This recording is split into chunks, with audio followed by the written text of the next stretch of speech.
Hello, this is Vladimir. Today, I'd like to start a new series of streams, which I want to dedicate to reading the book Beyond Good and Evil by Friedrich Nietzsche. Before I start, let me tell you the story about this book. So the first time I came across this book, it was in 2014. Since that, I read this book almost each year, sometimes even 2 times a year. And every time I could find something new and exciting in this book. Most of the time, it was the greatest source of inspiration for my philosophical work, for my studies. And whenever I felt difficult, this book always helped me to get over all sorts of troubles in my life. Now I'm working on the personal copy of this book. So what do I mean by personal copy? This is what I mean. So I have like six, like this is my personal copy, and it's just half of the book. I started working on my personal copy a year ago, and during a year I managed to write down 69 pages, and it's, as I said, half of the book, and probably in the next year or sooner I'll finish it and I'll have my personal copy of Beyond Good and Evil, and then I'll bring the book, the real book, from like to the library, since I have a book from the library and it's in Russian, it's not in English. And I keep it for 8 years. So the first time when I took it was 2013. I guess it was the end of 2013. And I still have it on my shelf. And sometimes, as I said, I read it, usually once a year. And so I want to get it back in library, but first I want to finish my personal copy. And in English, I guess I read it just once. Yeah. And like this slow reading, it's like it's not reading, it's rewriting, but it's almost like reading. But today, yeah, as I said, I'm gonna start reading this book and explain everything in details. So my goal is not to tell you what this book is about or to explain what Nietzsche meant by this or that term. My goal is to understand this book in depth, and I'm going to read it slowly. Perhaps if things are going in the same way as I intend them to go, I'll get through the entire book in a year. It's not my purpose. So my purpose to understand it in depth and have something interesting to discuss. How many hours? I'm not sure, but probably it's going to take like 100, maybe a few hundred hours. Since sometimes I'll make pauses and just get aside and talk about my personal experience, maybe with this book as well. So if you want to watch my studying stream, yeah, I want to make you, I want to warn you that it's not going to be exciting. It's going to be, I'm just going to talk about my experience and about the book and about some concepts. If you want to understand the book, probably what's better for you is just take the book and read it in the same way. So to create your own studying stream. I would not recommend to read Nietzsche before reading other German philosophers like Schopenhauer or Kant. So if I would have an opportunity to study philosophy, and let's suppose I haven't studied philosophy yet, so I don't know what to read, I wouldn't start from Nietzsche. The Nietzsche Nietzsche is a kind of philosopher whom he like a dessert or the dessert, no, something that you eat after meal, after like porridge and soup and all sorts of untasty food. It's like a piece of cake, and if you start from eating the piece of cake, you probably won't eat like soup or porridge, since it's not tasty after a piece of cake. So the same with Nietzsche. If you study philosophy, I guess first of all you have to get through boring philosophers. Again, Kant, for example, I wouldn't call him boring, but he is a kind of pedant, and to read his critique of pure reason or critique of practical reason or his metaphysics, like, it's not so exciting, but it's powerful. I mean, reading philosophy, reading not just Kant, you may read Aristotle and Plato. So they're boring, but they give you a certain perspective and they fill your mind space with knowledge and wisdom. And reading Nietzsche, the more you read before, the better you understand Nietzsche. But if you start from Nietzsche, if you just read the history of philosophy and then you decided, oh, probably I want to start from the end, it probably would not do well. In my personal experience, I already was familiar with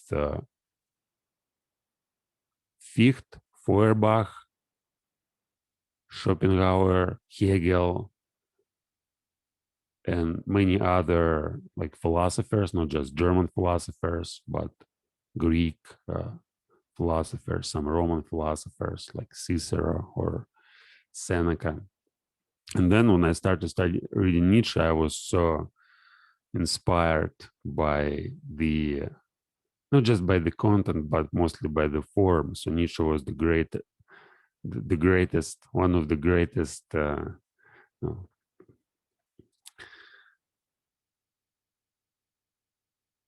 what? One of the greatest, don't have a sufficient word for that, but anyway. So I wanted to say that his form, his style, yeah, probably stylist is a word here. So his style and the way how it makes you think about certain ideas is very inspirational, and I really like it. But let's get started. So preface. By the way, there's some story about the preface. Last year, it was November 2019. Yeah, I decided to when I started creating my personal copy of this book, I memorized the whole preface, so I know it. Like, I don't need to read it. I know it by memory. But the last time when I repeated it was, I guess, like half a year ago, or even, yeah, I remember I memorized it. I kept it in memory for a month, maybe for a few months, and then I stopped like repeating it. But by keeping in memory, I mean I repeated it maybe like 30 times or 40 times, since I wanted to understand the ideas. And it just, to repeat it, it takes just 5 minutes. So when you have it in your memory to repeat the whole preface, you may just repeat it in 5 minutes. And whenever you walk somewhere, whenever you have free time, just to take it and think about it.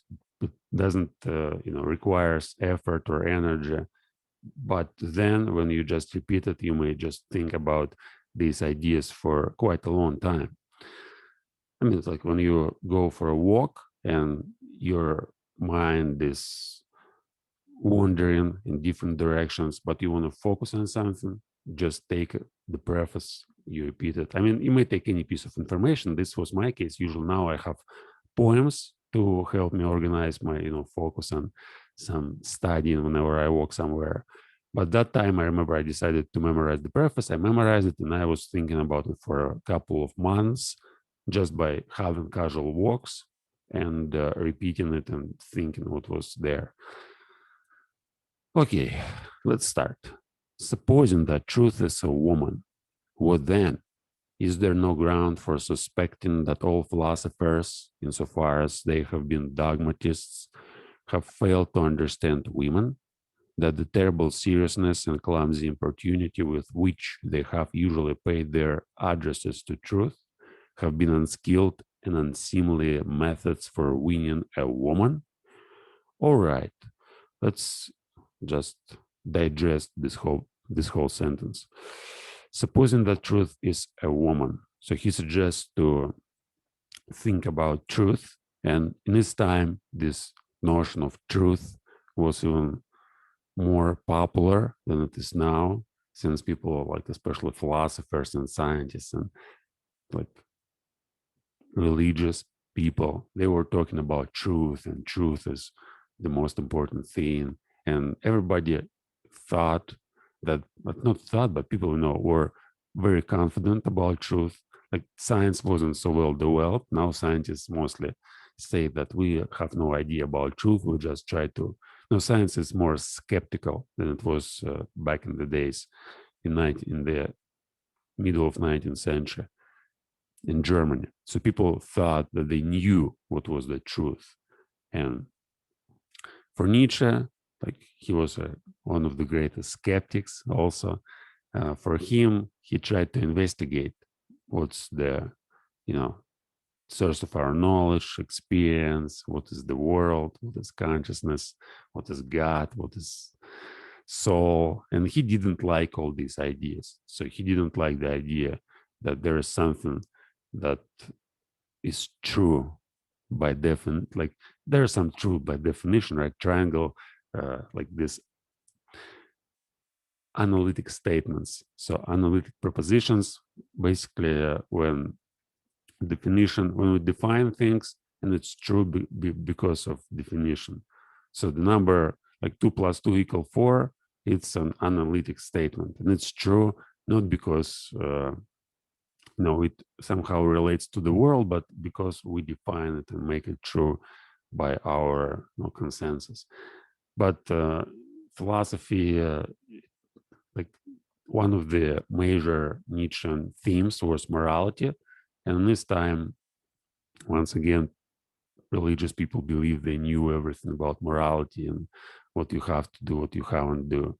And he wasn't quite happy with their ideas about morality. But anyway, supposing that truth is a woman, is there no ground for suspecting that all philosophers, insofar as they have been dogmatists, have failed to understand women? Okay, all philosophers, as far as they have been dogmatists. So he doesn't include all philosophers here, but only dogmatists. But most of the philosophers were dogmatists. And here's this clear distinction between skepticism and dogmatism. According to Sext Empiric's book, Outlines of Pyrrhonism. So the first paragraph of this book is dedicated to explaining the differences between philosophies. And he divides philosophy in three branches. So the first branch is dogmatists, like Aristotle, Plato, Stoics, all people who say that they already figure out what is true, and they teach it. They try to make other people, adopt their views. Other school or direction or branch was agnostics, but the term agnosticism came across later, but at that time they used a different term, which I don't know, I don't remember, but it's not important. So it's important there was the branch, and Sextus Empiricus called them, they weren't skeptics, Oh, I forgot actually. So that's funny. But anyways, he said like those people, they say it's impossible to know. So the first branch is Plato, Aristotle, Stoics, and all schools which claim that they know what's true and what's not true. The second branch, those who claim it's impossible to know the truth. There's no way.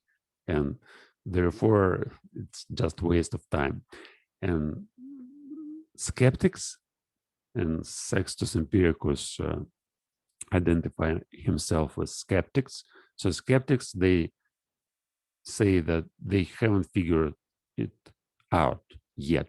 So they say we are still continuing the search. We are still looking for the answers. So we are still studying. We're still trying to figure out what is true. We don't say that truth is not out there. We say we don't know, but it actually the source of our motivation for studying philosophy. So those who know, for them there's no motivation to study anything, only to teach other people. Those who say there is no truth, they have no motivation to study philosophy, since they don't believe it's possible to get any sufficient knowledge or anything which may be counted as truth. And skeptics, they say, but actually, well, it's just a peculiar way of being agnostic. So skeptics, they say there's no way to find the truth since it haven't found yet. But no, they say there is a way to find the truth and we're looking for it, but we still haven't found it.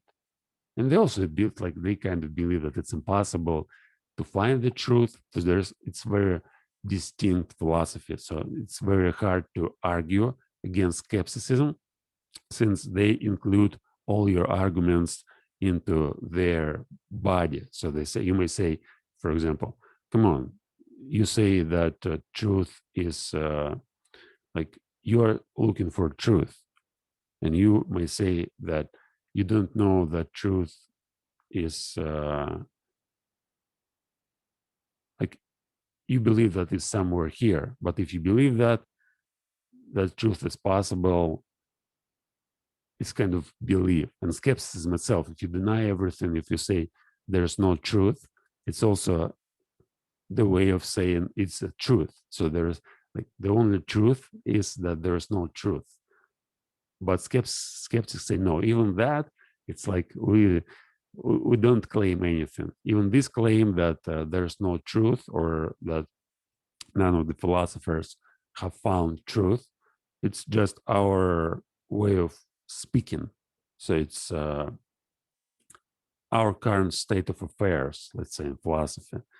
We don't say that this is the absolute truth. Maybe some of them have, we just don't know, but we continue our search. And this is the idea of skepticism. So it's you never stop studying, you never stop looking for the truth. Even if you think that you have found it, like Plato, for example, you still have a doubt.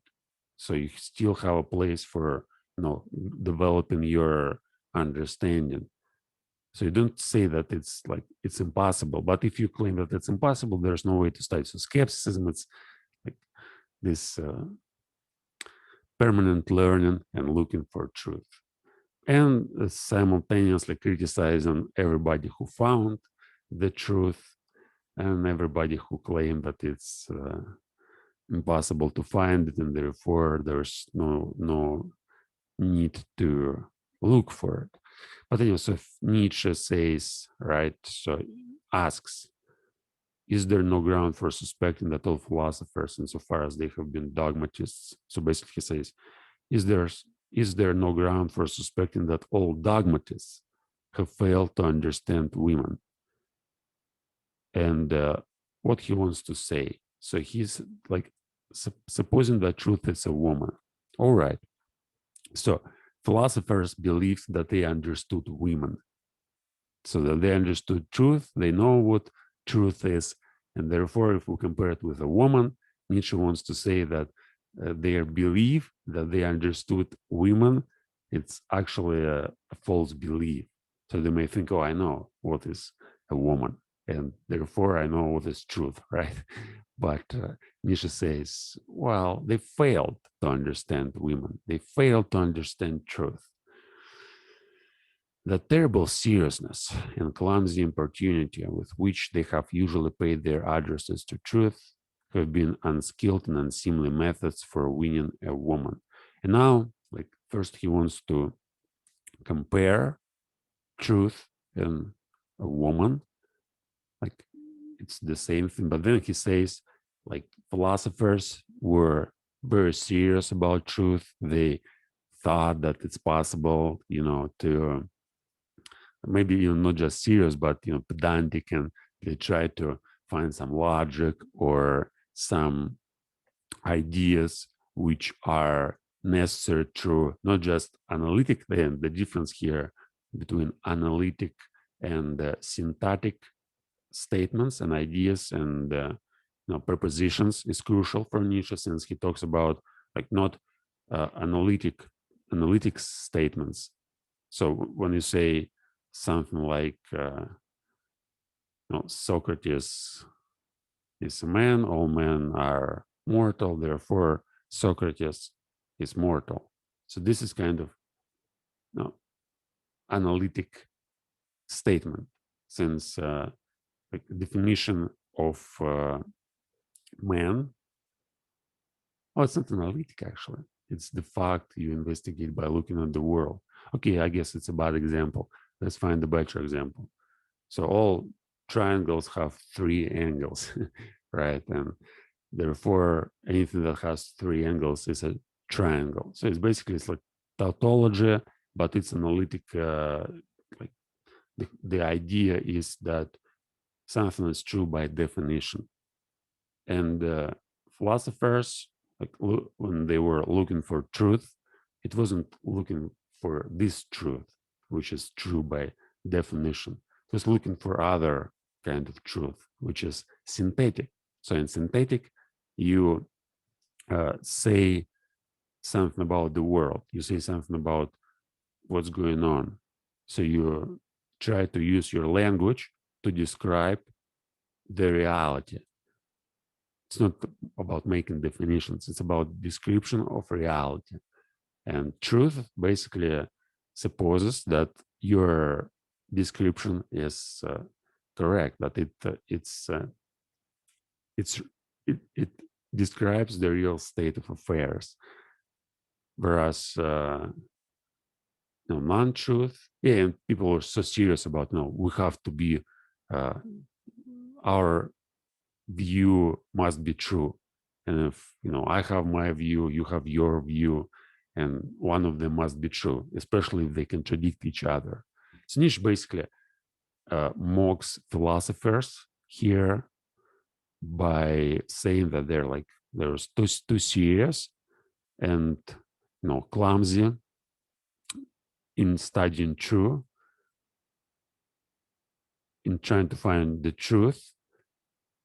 And all of this was just unskilled and unseemly methods for winning a woman. So it's not about, like he says, you weren't looking for truth. You were just trying to make yourself, great philosophers and thinkers. But the motivation behind this wasn't like your search for truth. You just wanted to have a woman, but yeah, and which is like your motivation. You didn't understand yourself. You was thinking that, I want to just understand truth, whereas in reality you just want to have sex and you want to push your genes in the next generation. That's the idea. And your philosophy is just suppression of your other desires. But yeah, just my interpretation. Yeah, once again, this is the comparison and it's quite funny. So when you think about it, like when you talk to any philosopher and he says to you that his main drive, his motivation is looking for truth, Nietzsche suspects everybody who says that.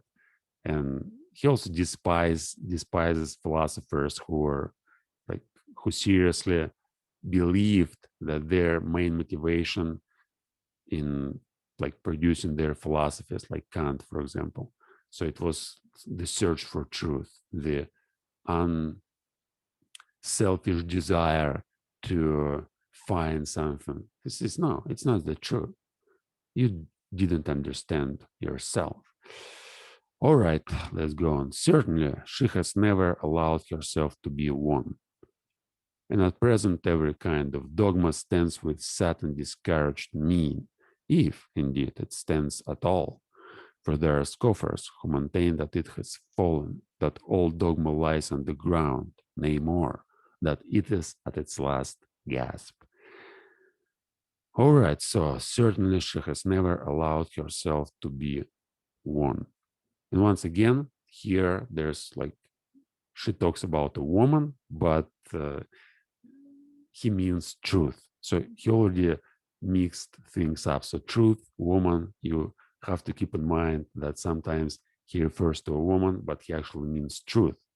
And this comparison, right? Next it's like part of the sentence, he says, every kind of dogma stands with sad and discouraged mien, if indeed it stands at all. For there are scoffers who maintain that it has fallen, that all dogma lies underground, nay more, that it is at its last gasp. So he basically takes truth and dogma, like all dogmatizing philosophers and their ideologies, and he like compares it with a woman, and just this is such a brilliant picture when you think about truth and philosophy as if it was just philosophy. By philosophy in this case, I mean some created metaphysical philosophies like Kantian philosophy or Schopenhauerian philosophy, or any other philosophy like philosophy of John Locke or David Hume or Aristotle or Plato or Anselm contemporary or former Aquinas or whatever else. So the idea is that philosophy, dogma, like first of all, a woman never allowed herself to be one. So the real truth never actually opened itself to philosophers. So they all believed that they found truth, but in reality, all they found was something else. It wasn't truth, since like in the comparison with a woman, she never allowed herself to be one. So she never actually revealed itself to any philosopher. And he says, at present, every kind of dogma stands with sad and discouraged mien. So he basically says that whatever now you may count as truth is just a bullshit, since there are so many other philosophers and they all contradict to each other. And he was one of the greatest, later this guy, I guess Derrida, or it was Derrida or Baudrillard, it was Derrida, like deconstruction. Deconstructionism is basically the heritage of Nietzsche here, and skepticism as well. So you just take any kind of positive knowledge, any kind of positive truth about the world, not like analytic truth, but synthetic truth. And you just, by looking at it carefully, you may see that it's all like problematic. So whatever you say, good and bad, or good and evil. So the book is called Good and Evil and Beyond Good and Evil. And the idea of good, whenever you say is good, it's a subjective evaluation. It's synthetic judgment. And whatever you think is good, it's just your way of perceiving. But some people who claim that there's objective morality and it's good independently from the subject. So no matter who thinks it, it's like it's true, it's good, like not killing people or not causing any sorts of pain intentionally. You may say this is subjective morality, like people have to treat each other because this is objective, this is true. And Nietzsche basically makes fun of people who claim that, say, yeah, it's true, but look at yourself, like those who were talking about it throughout the history of humankind. Most of people who like tried to impose those ideas on humanity, they actually did exactly the opposite. So Christian religion, for example, in crusades, or this Inquisition. So they basically say, yeah, uh, God is love, and then they go and kill other people because they uh, don't believe in some sort of ideas which they believe are true, and that's how it works. So, like, people who say that there's a lot of irony involved in Nietzsche's life. It's very ironic. I mean, if you look at it from a perspective of irony and fate, so his fate, he was one of the most decent men and moral men, but he was, you know, writing about morality and basically proclaiming immoralism. But he never himself wasn't a moralist. He never himself, did anything. Like he never offended a fly, like a Russian, expression, to offend the fly. So he never offended a fly. He never killed anybody. He never tried to be rude. He was very polite and decent person. But in his writings, he just tried to present some sorts of ideas. And yeah, and the truth is that his ideas, you may think about Nietzsche, if you're a Christian, for example, or if you are, kind of very serious, and uh, if you're very serious about truth, then you may read Nietzsche and say, this is like devil. It's like so terrible man. But then you read his autobiography, and then you compare his, what he actually, when you understand, there's very important distinction. So you have to be able to read between the lines. So if you take everything what he writes literally, you won't be able to understand anything. So you have to see what's really going on there. That's what I'm going to do right now. I'm trying to see what he really means, talking about truth and morality. But yeah, one of the other things which make him kind of special philosopher, which is almost never boring, is his style. And sometimes it's just reading his essays and books. You may not learn anything, but you may find one of the greatest style, and you may just have a sense, have a taste for literature. You say, wow, that's like how people were able to write, how they were thinking. It's so not just clever, it's so astonishing and spectacular, and so difficult to find somebody who possesses the same style nowadays.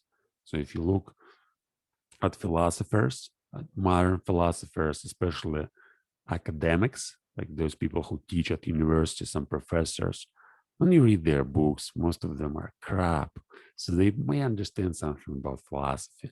They may tell you everything about different philosophers, and they may explain their ideas, but their style is just crap.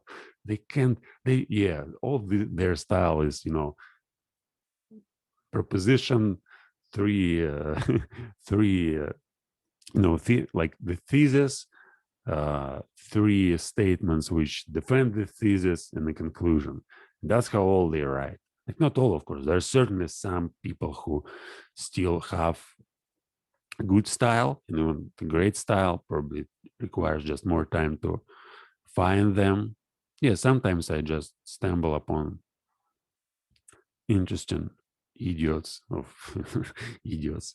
Yeah, and may spend even a substantial amount of time reading their books. But I can't read, like, after Nietzsche. It's one of the problems you may have after reading Nietzsche. It's very hard, and it was his own claim.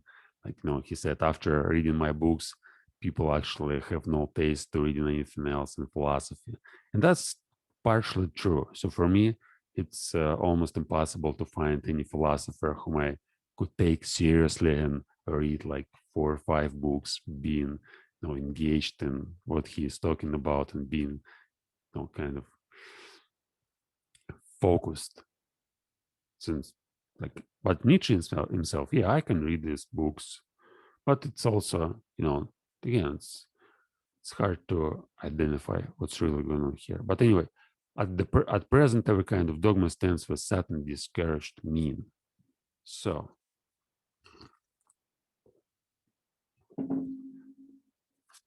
anything you may claim about good and evil,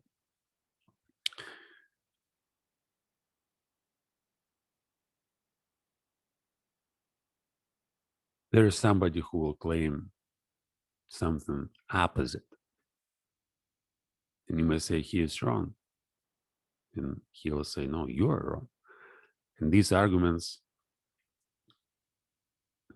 there was an age when people started, this globalization actually started, this industrial age, different cultures started merging, and not just European cultures, but Eastern cultures and American culture. Well, American wasn't the culture by that time in America. There were some people, influential people like Thoreau and Emerson and William James probably, but they were Nietzsche didn't take them seriously. But an idea is that in different cultures, people have different understanding of what is true and what is not true, and what is right and what is wrong. So you may have a set of beliefs in your culture, but then you may go to like the East, and then people like your beliefs. You may immediately see that your beliefs, they're just, they evolved in your culture and they became powerful, and to the degree when each child, when he is growing up, he basically learns them by heart, and then these beliefs and ideas, and then uh, when he becomes an adult, he actually identify himself with these beliefs. And in different cultures may be different, and sometimes even the opposite beliefs. So if you write a book, and in this book, this is like, let's say, Bible. So we have Bible. In the 19th century, people took it very seriously, and Bible is the greatest book which had been written. So, and if you cite Bible, that like basically Bible for Christians, for religious people, it was the source of truth. So whatever is said in Bible, if you say something that contradicts it, you are wrong. Since how can you argue with Bible? But then there was different Bibles of different cultures discovered, and all this industrialization basically led to the point where you can't just take Bible and say this is absolute truth, since like Buddhists have their own religion, and Hindu, like whatever, Indians, they have their own religion, and everywhere you may find that people, like on earth, everywhere in different places, there are people who believe in something else, and you may of course say that they're stupid and they don't understand the truth. And that's what missionaries were doing. Basically, he tried to take these ideas which were developed in Europe and make them influential around the world. But it didn't work for many other nations and cultures, since they basically were brought up on different ideologies and different ideas. So, and again, it may be very powerful. We may take as an example science and religion in general. So science basically like were developed like modern science, what we consider to be a modern science, like physics and uh, chemistry, biology, whatever, mathematics. So, mathematics is not the case, since Arabs did lots of work in Middle Ages developing mathematics and physics as well. It's very hard to say, oh no, physics is just an invention of Western civilization, whereas at the East, there's no such thing. No, it's not true. It's like they also had their, thinkers and scientists who did serious work studying physics. And everywhere, I mean, in West it just became more influential. But in every culture, you must understand that in every culture we have like certain people who believe in X and certain people who doesn't believe in X. And doesn't mean that like this culture, like in Russia, for example, there may be Dostoevsky, we may say Russian spirit or whatever, and uh, some Westerners who have no idea what's going on in Russia, but they could read Dostoevsky and they may say, oh, now we know what's going on in Russia because we read Dostoevsky. And Russians are, they're believe in religion and they believe in, some inner, whatever. It's not true, since there were different movements in Russia as well. So you may find Dostoevsky, but there were people who opposed him and who just, hold this stuff with revolution, like with Bolshevism and October's revolution. Basically, the opposite movement. And you may say, no, they weren't Russians, they're just Westerners. But in Russia, there were many people who were influenced by ideas developed in like in European philosophy. And so it's very, once again, this like every kind of dogma stands with sad and discouraged mean, if indeed it stands at all. So there were lots of dogmatizing in like Nietzsche time and in before as well. Like skepticism, it was popular among philosophers, like Descartes, for example, popularized the skepticism and created his own like dualistic. He didn't create anything. He just borrowed certain ideas and developed them and made them popular. But dogmatism, it's still when we consider masses and herd, the crowd. So people in general were led by all sorts of dogmas, and there were more and more different dogmas, and they contradicted each other. But then, like in 19th century, when science started developing itself, so basically, like all these natural philosophies were replaced by modern science. Like every dogma basically were taken as something very suspicious. So if you dogmatize, if you say there's only one correct way of looking at things and everybody must follow this way, must take it seriously and obey the authority or whatever, it's no longer the case. So now what we can see, Nietzsche wants to say that dogmatizing is over.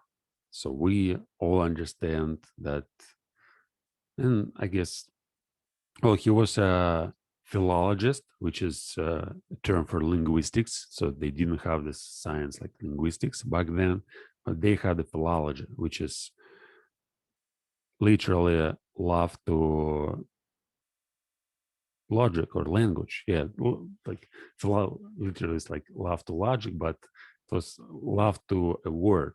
So like logos basically means different things. So there's like science, a word, knowledge.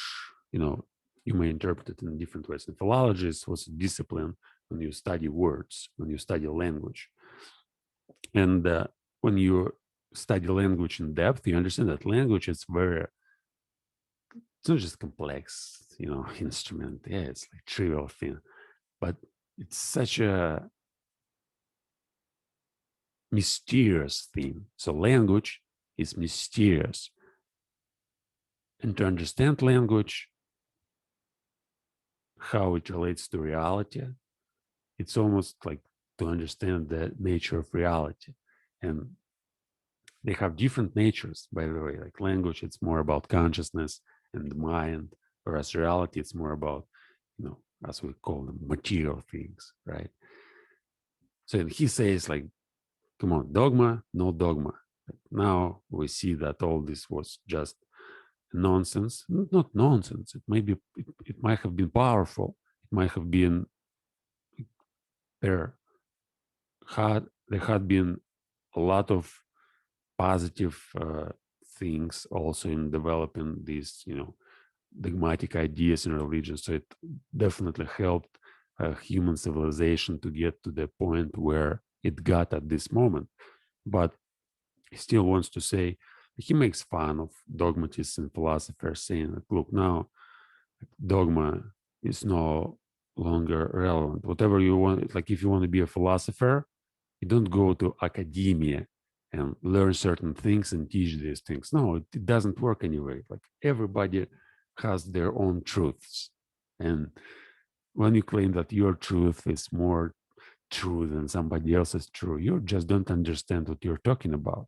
Of course, there are some, you may teach peasants, right? So you may study philosophy like for a couple of years or 10 years at university. And then you may go and teach people who are just stupid idiots and tell them whatever you like to tell. But Nietzsche says, no, like if you want to teach real philosophy, it's like if you want to teach somebody something, you have to understand that what you're teaching is like, it's not the truth. It's knowledge. Yeah, you may say it's kind of knowledge. You may explain why you believe that and why it makes sense, but you can say that this is true. And if I teach something else, like let's suppose we study philosophy or morality, and you say this is what morality is, and this is what you have to learn, and this is what you have to know. So you have to know these certain principles. You have to know certain people who develop these principles, and this is morality. And this is what you not just have to learn, but have to apply for your life and use it. And Nietzsche says, no, it's like I may teach different type of morality, and somebody else may teach another type of morality, and there's certain hierarchies, and my morality may be superior to your morality just because we belong to different social classes. And Nietzsche doesn't use the term social class, but he uses this dichotomy between masters and slaves. So he basically says like slave morality and master's morality. And one morality, which you teach at universities, is basically slave morality. And those who teach it, actually, they pretend to be masters, but they also are slaves since they don't understand what is like real morality or master's morality or whatever. Okay, let's go on. Yeah. For there are scoffers who maintain that it has fallen, that all dogma lies on the ground, nay more, that it is at its last gasp. So just, very fancy way of saying that dogmatism is coming to an end and real skepticism takes place. And now what we see in, in kind of intellectual world, so there's no longer anything certain. Whatever you know, whatever you believe is true, it's no longer relevant. All your ideas, all your bases, all your beliefs, fundamental beliefs, they're just, they may have evidence, you may prove them by making experiments. You may even prove anything like in psychology and sociology by going to the field, asking people, hundreds of questions, and then deriving your conclusions based on people views on this or that subject.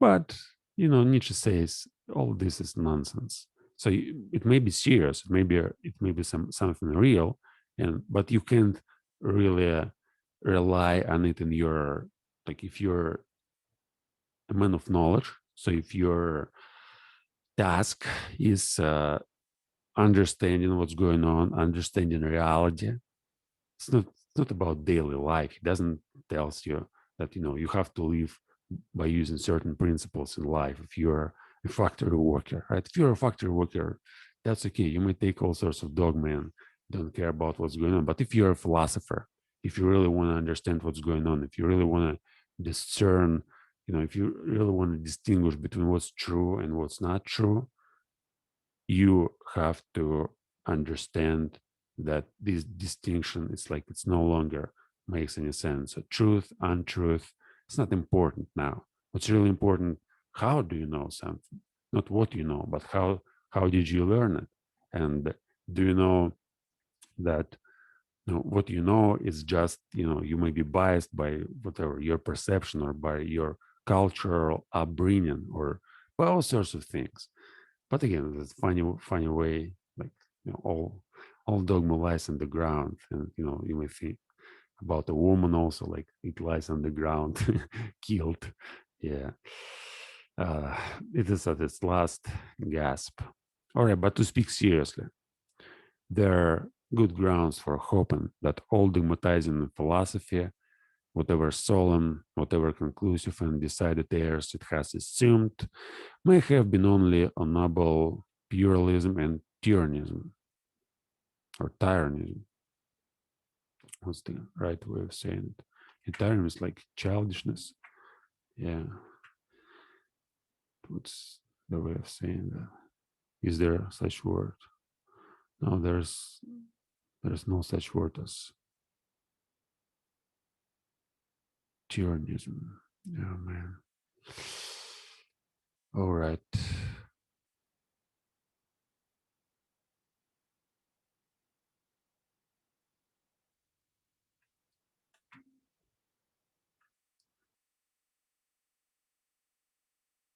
The state of being a tyro or beginner. But what's the way of pronouncing this word? I forgot it. Damn it. Pronunciation, please give me pronunciation.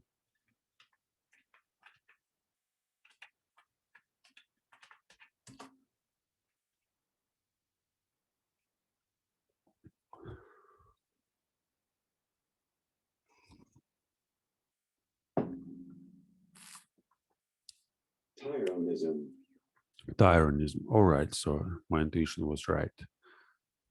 Pluralism and tyrannism, and probably the time is at hand when it will be once and again understood what has actually sufficed for the basis of such imposing and absolute philosophical edifices, as the dogmatists have hitherto reared. Perhaps some popular superstition of immemorial time, such as the soul superstition, which, in the form of subject and ego superstition, has not yet ceased doing mischief. Perhaps some play upon words, a deception on the part of grammar, or an audacious generalization of very restricted, very personal, very human, all too human facts. All right, quite a long sentence. Where does it start? It starts here. So see how people were writing back then, like a sentence. Yeah, some people can't even compose a paragraph of such a length now, and it's considered a bad taste when when your sentence is longer than 7 or 5 words. But it's not the case for Nietzsche, and you may understand, like if you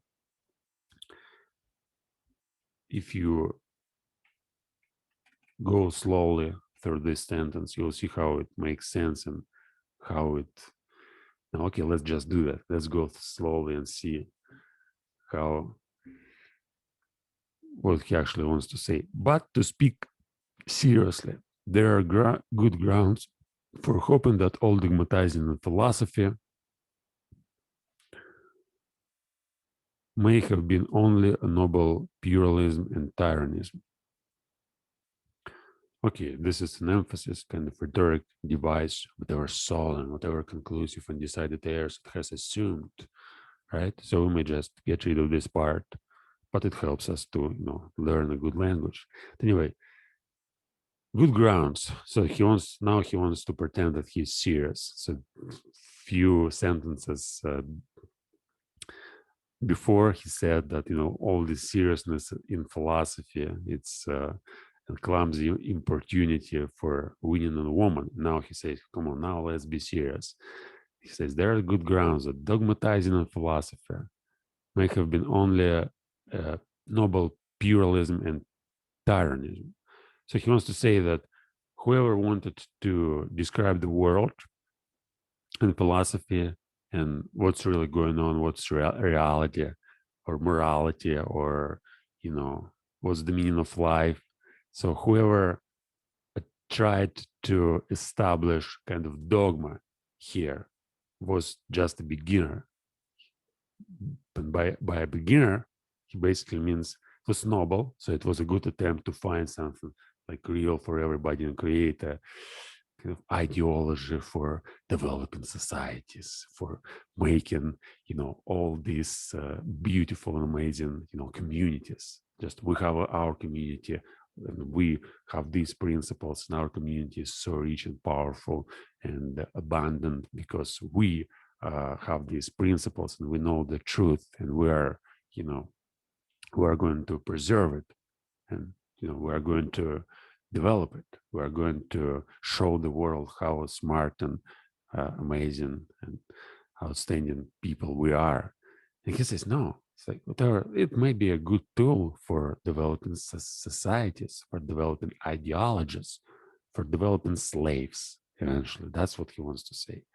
So if you create a dogma, you basically create slave morality, since everybody may create whatever they want to create.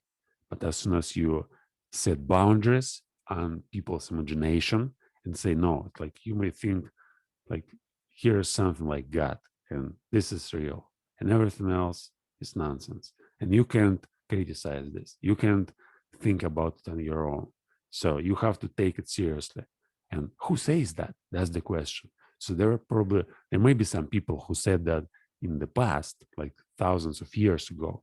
But then you may, develop some social institutes around certain personality and say, come on, like this was the real truth. And what's going on now, it's all based on that truth. And you can't criticize it because it's, there's many thousand years of history here. And people were, come on, okay, let's get back. May have been only a noble not pluralism. Pluralism. It's like, again, it's like these two ways. It's basically the fancy terms for childishness. Like puer, it's I guess it's a French word for a child. Pure, puer, childish. Yeah, Chilean stupid. Okay, let's just puerile, pluralism, puerile, pluralism. But is there such word?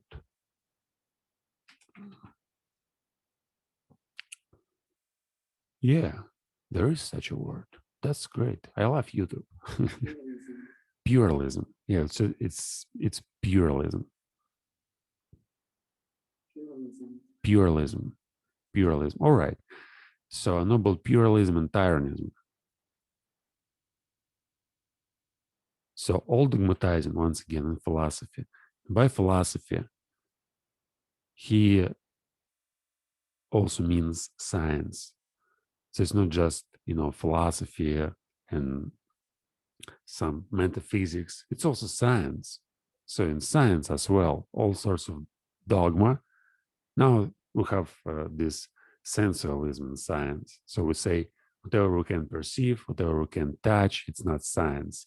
So science is based on pure facts.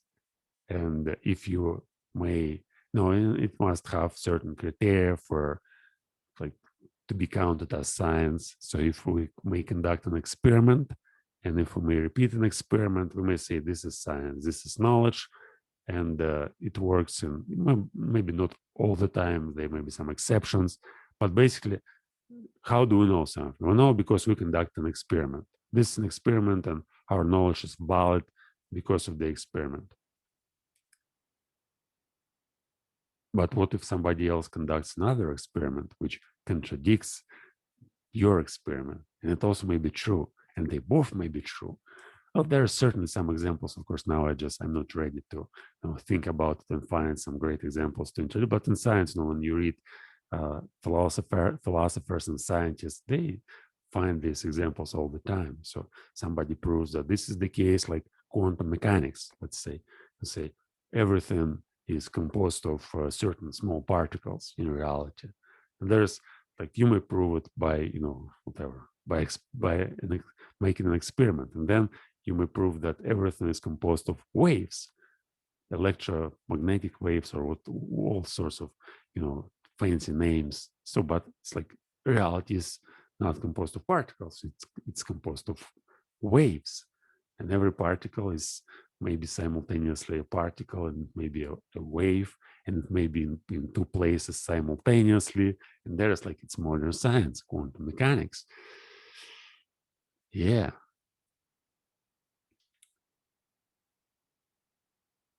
All right. I want to emphasize these words: pluralism and tyrannism. Just remember their pronunciation: pluralism and tyrannism. So if you want to, mock somebody and say that they're stupid or childish, you may say, "Yeah, it's just a noble." you you're not naive. You're not naive. You're just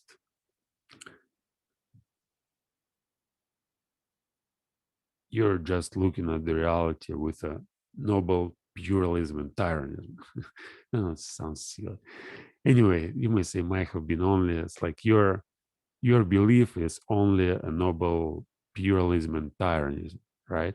So you're dogmatizing, and you may refer to also like whenever somebody tries to tell you that you have to believe in that, and this is real since there are some people who claim it's real, or there's some evidence, there's 5,000 experiments have been conducted and none of them showed otherwise, therefore it must be true, and therefore you must uh, center all your behavior according to this truth. Yeah, and you have to do certain things, and that's the very peculiar way of manipulating people. And Nietzsche understands this. So religion, science, knowledge, principles, it's the greatest tool of developing yourself as a master. So for Nietzsche, like politicians, like there are two types of politicians probably.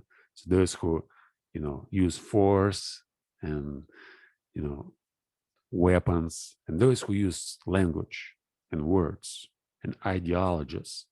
And so if you want to manipulate people, or if you want to create some empire, you may have an army, right? So you may create an army, you may train like strong men to fight, and then you may conquer the whole world. But it was just, kind of, it was a noble pluralism and tyranny. What happened in the 19th century, smart people, realized that you don't need an army of warriors. All you need is just an army of intellectuals who will create amazing ideologies and brainwash masses.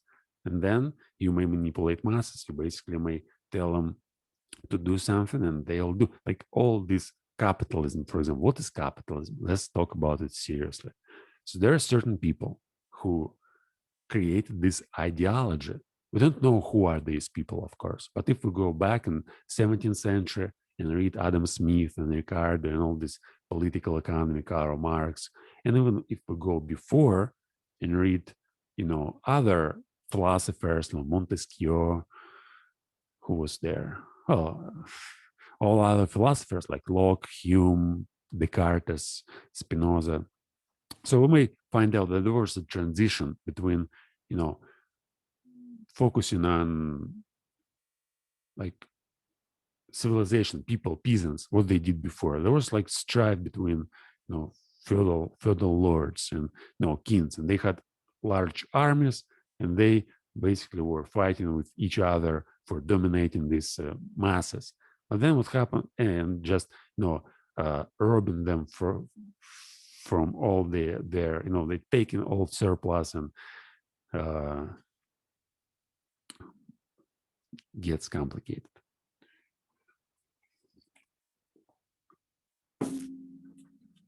So what was going on once again before the industrial era? There were kings. A king, it's not just the alpha male sitting on the throne. It's more about a certain way of looking at the social organization. So there's like powerful men on top, and they have armies, like huge armies. And by these armies, they basically control the population. And they have not only, no, mostly they have armies which have weapons. I mean, these like strong, trained men who may fight and kill. But then, with the advance of industrial era and kind of information age, so you don't need warriors who go and fight and kill each other. All you need is like warriors who are intellectuals.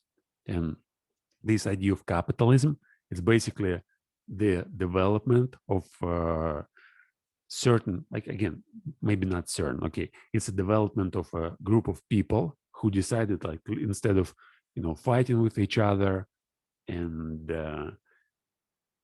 arguing who is the right king, who is the wrong king, let's just basically making people work, forcing people to work. The problem is when you force people to work, they don't want to work, they don't want to produce anything.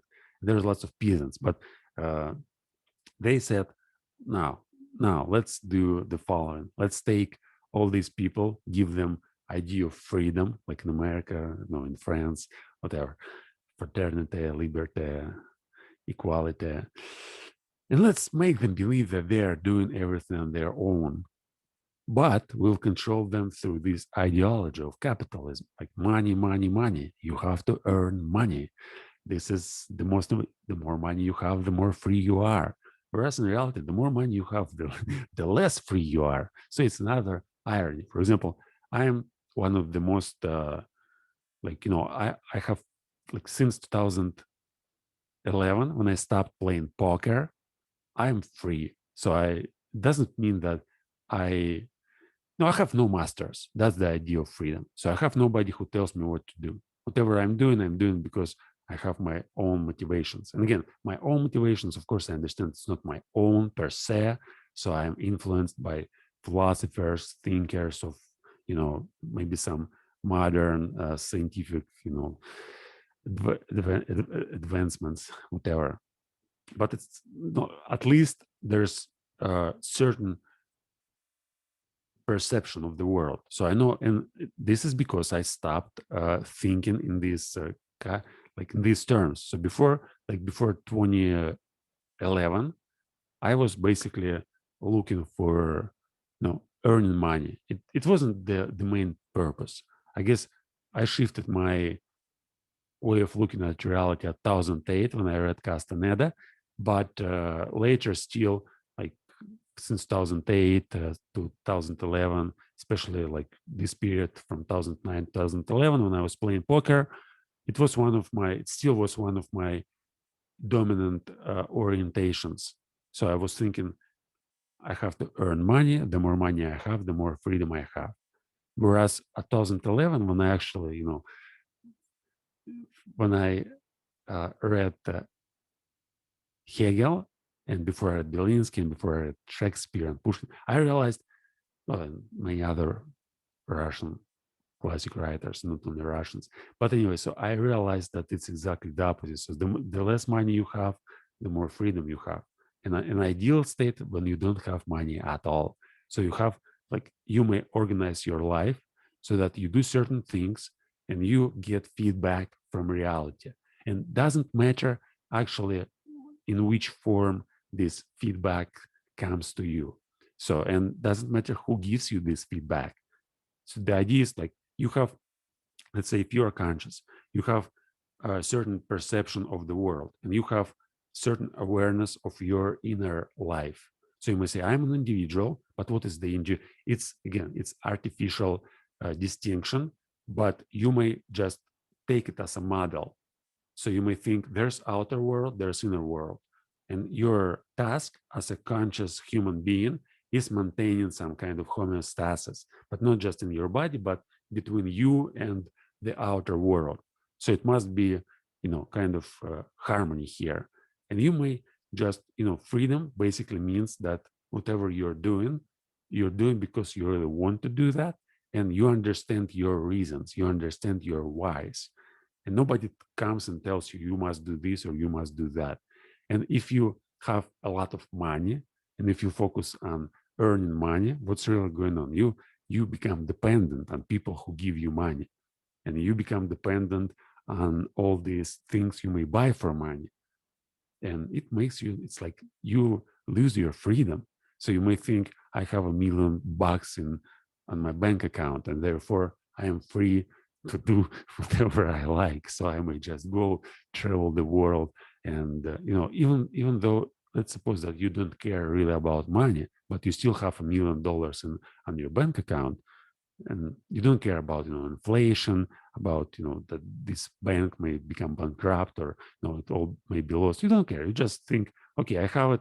Probably you won it in lottery, whatever. And you think you're free. And for you, freedom basically, it's not free. You are dependent on your money. See, you go travel the world or you buy certain things, but you buy them because you have money. If you don't have money, you don't buy them. And you may think, oh, freedom means just I have more options in buying stuff and getting certain things from the outer world. And the more stuff you have, the more happy you are. It's all nonsense. So the less stuff you have, the happier you are. The less money you have, the happier you are. The problem is find the balance between reality, what it gives you, what kind of feedback. So if you have lots of money, but there's always negative, whatever, vibrational energy, and you just experience terrible emotions every day or every week or all the time, it's not good. Doesn't matter how much money you have. But you may have zero money, but you may still create a certain relationship with the reality, and you may be free. So you may have, intellectual freedom. You may do whatever you really want to do, and by which is not dependent on anything like knowledge, thinking.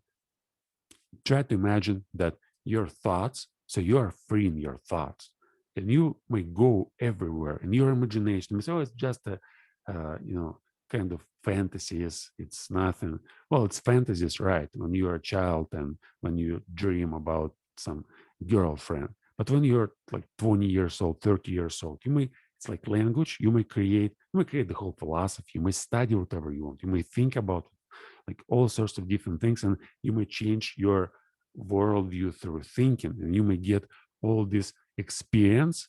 So what we call experience, what we call conscious experience and perception and emotions, you may get all of this from thinking.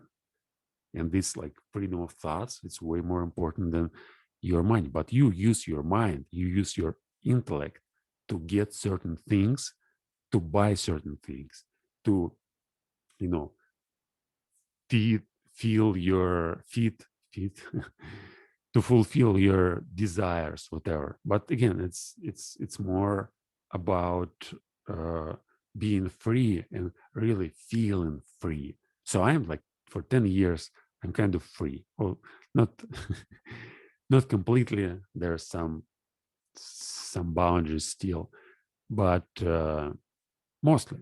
Yeah, what was I talking about? Dogmatizing.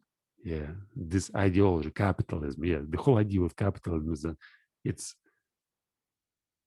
an ideology developed by certain group of people, by certain principles, and you can't get out of this. Like if you are brainwashed from, and I was brainwashed like for first 20 years of my life. So I was born into this ideology, and everybody around me, well, nobody seriously questioned it. So people may complain and say, oh, it's like values are like modern values, all this money, it's not so good. But still, seriously, nobody questioned this. Like I haven't met anybody who seriously was trying to uh, object this modern ideology unless I, grew older and read certain books, which I found like so astonishing and so different that I realized, wow, it's just an ideology.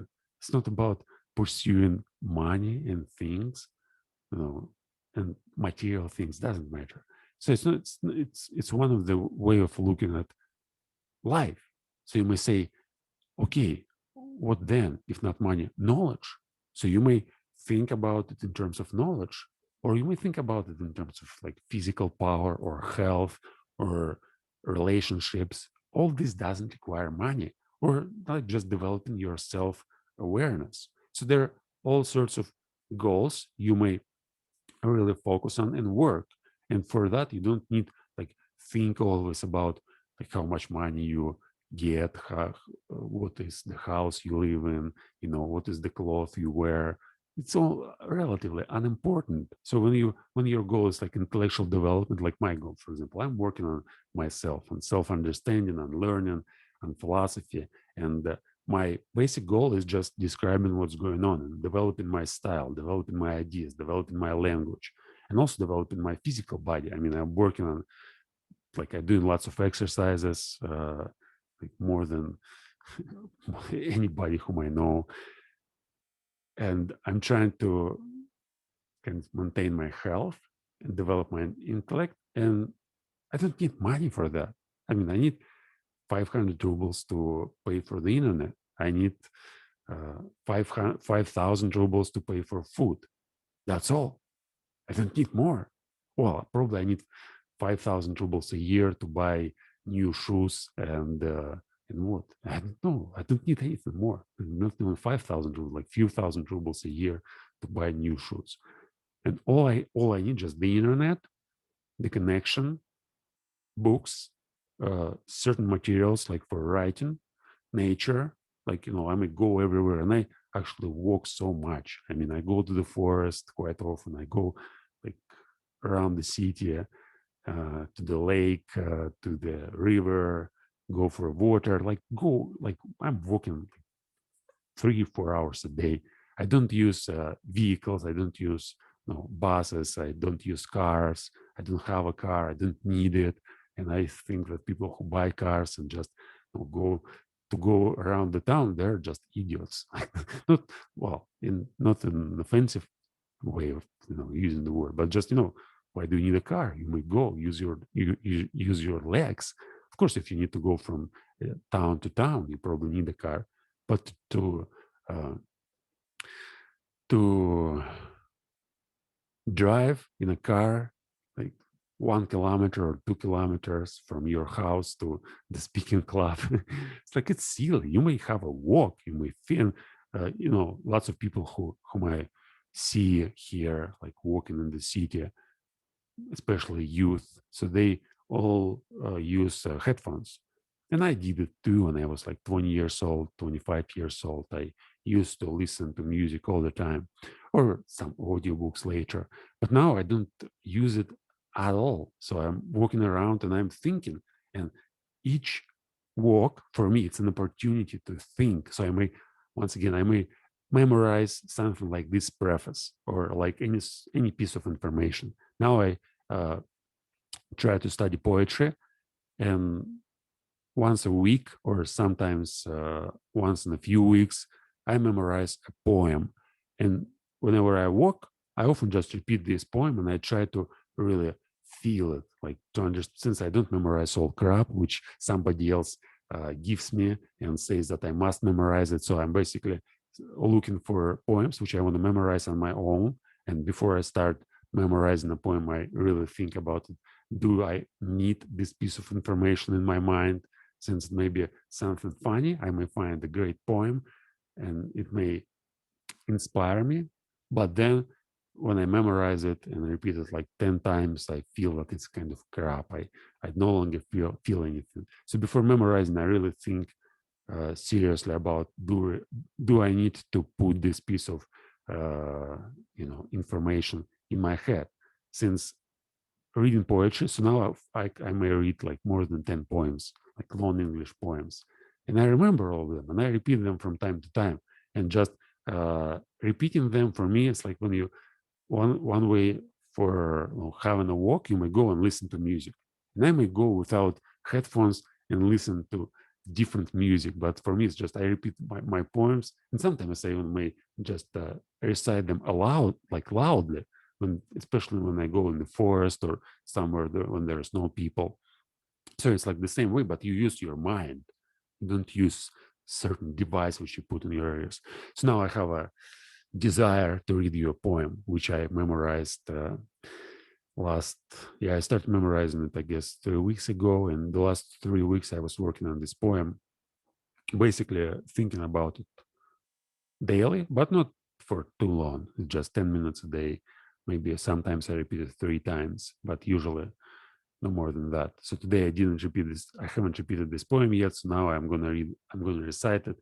It's Poa. The poem is called The Sleeper. At midnight in the month of June, I stand beneath the mystic moon. An opiate vapor, dewy, dim, exhales from out your golden rim, and softly dripping drop by drop upon the quiet mountain top, steals drowsily and musically into the universal valley. The rosemary nods upon the grave, the lily lolls upon the wave. Wrapping the fog about its breast, the ruin moulders into rest, looking like Lethe. See, the lake a conscious slumber seems to take, and would not for the world awake. All beauty sleeps, and lo, where lies her casement open to the skies, iron with her destinies? Oh, lady bright, can it be right? This window open to the night, the wanton airs from the tree top laughingly through the lattice drop. The bodiless airs, a wizard rout, flit from my chamber in and out, and wave the curtain canopy, so fitfully, so fearfully. Above the closed and fringed lid, neath which thy slumbering soul lies hid, that over the floor and down the wall, like ghosts, the shadows rise and fall.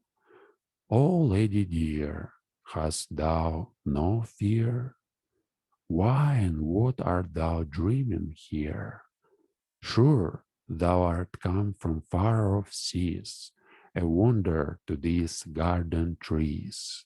Strange is thy pallor, strange is thy dress, strange above all thy length of tress, and this all sullen silentness. The lady sleeps.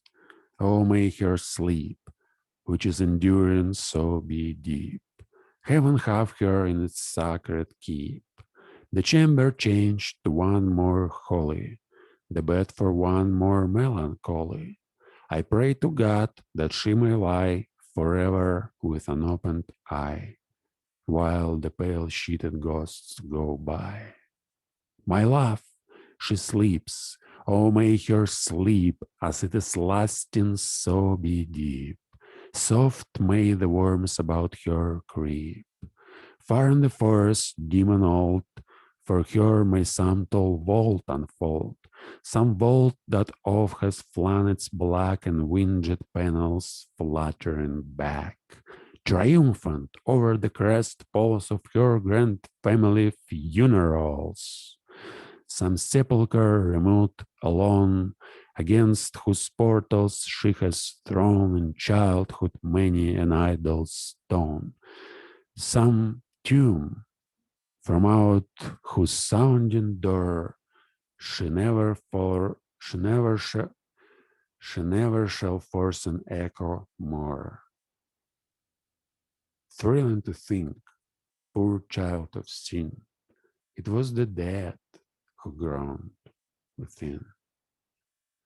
So this is a poem, and as you've seen, it's like, I can easily memorize it. It takes just less than few hours. So for me to memorize that poem, it takes a few hours, sometimes even like no, this, like I would tell you, like I memorized it in 5 chunks. So it took me 5 days. I I had a kind of,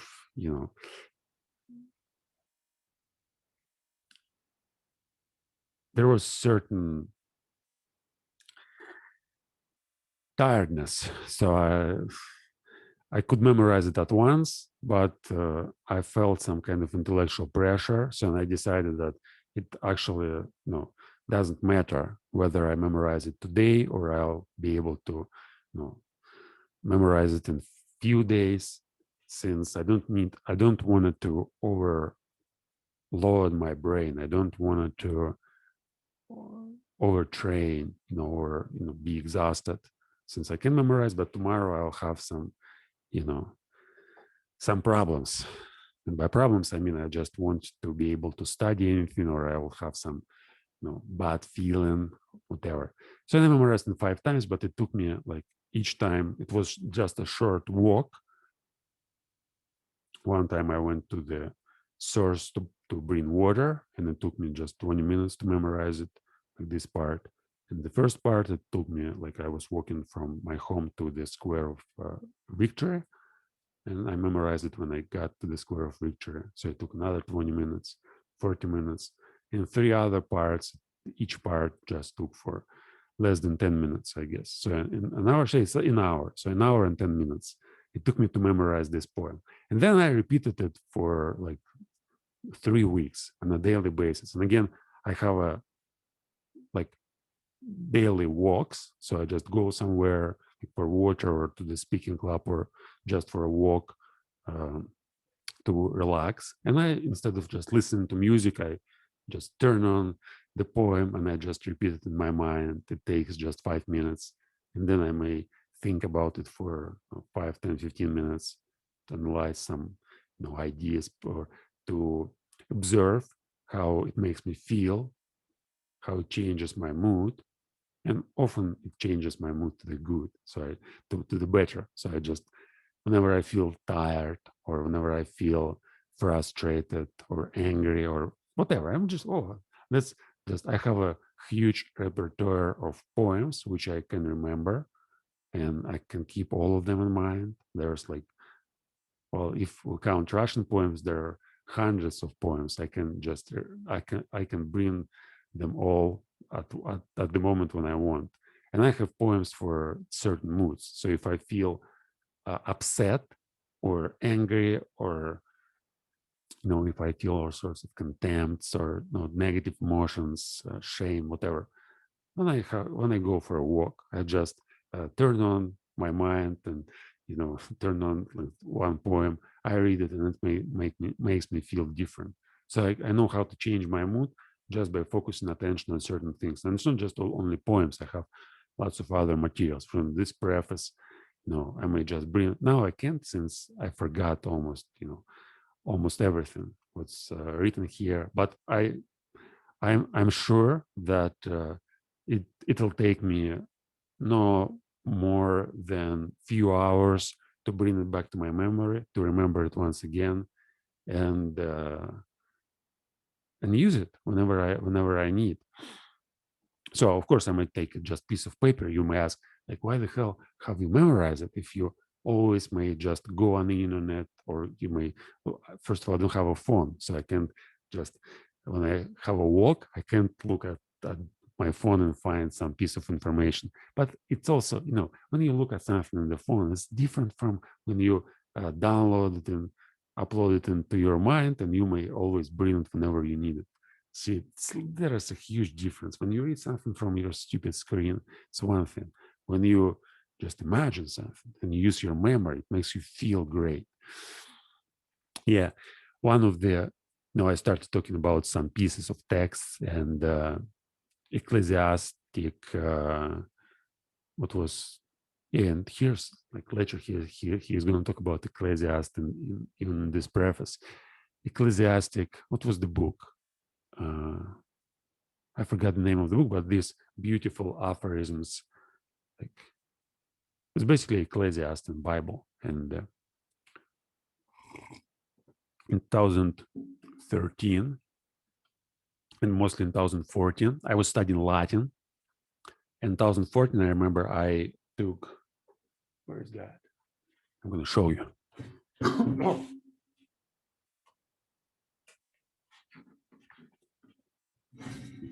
So I was studying Latin, but I studied in a stupid way. I mean, I studied grammar and read grammar textbooks. Well, I studied some poems as well, Horace and other Latin poets. I tried to like understand what was their style and read them. But also I found this book, Ecclesiastes, actually, just a book of Ecclesiastes. And what did I do? So I rewrite it in both languages. I'll show you.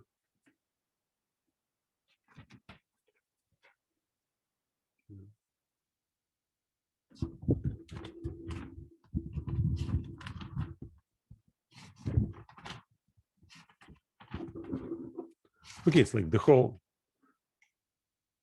entire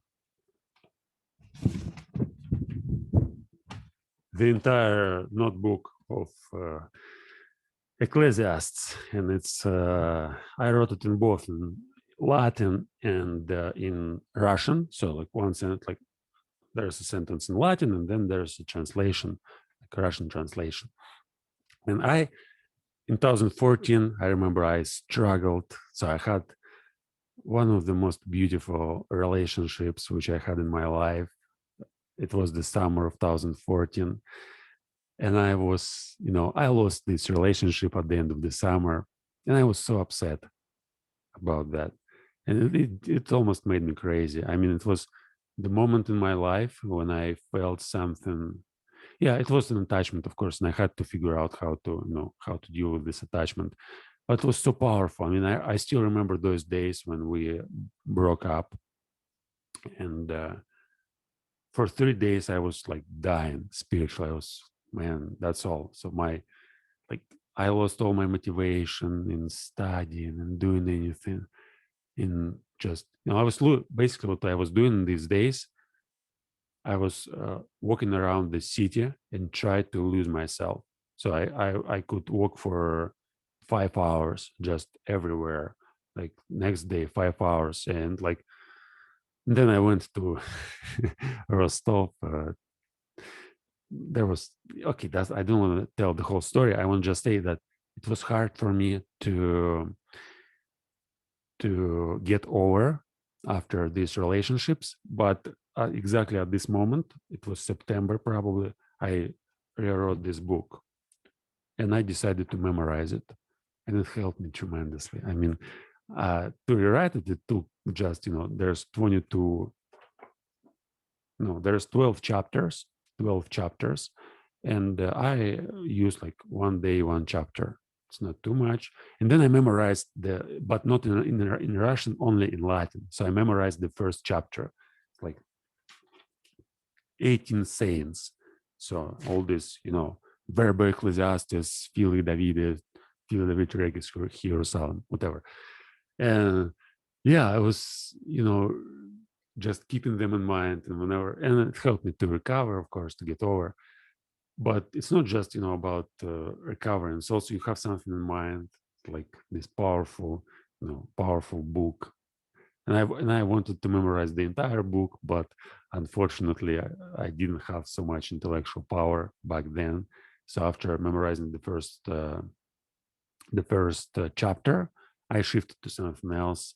And in a couple of months, I forgot about this chapter. I didn't repeat it on a daily basis. But later, I got back to this book and I re-memorized it. So it was, I guess, 2016. Yeah, when I was training my memory, I decided, okay, I already know that. I just need some repetition, and in 2 or 3 days, like dedicating 20, 30 minutes to memorize, and I rememorized all this Latin, 18 sentences in Latin.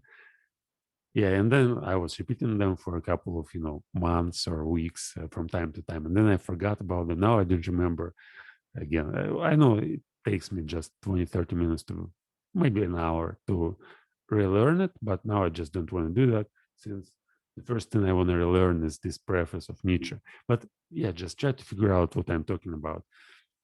When you go around the city, when you listen to music, it's it may make you feel good. So you may cope with your emotions, and especially if you have some problems, or you may even motivate yourself by listening to music. It shouldn't just you coping, you also may, you may get some inspiration from music. But when you put like the content in your head and you memorize it, you don't need, you may use certain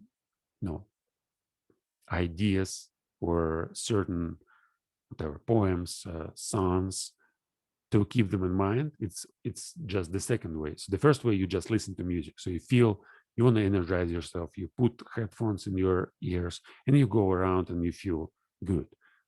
Or you want to cope with certain negative emotions. You put headphones, you go around, you feel good or better.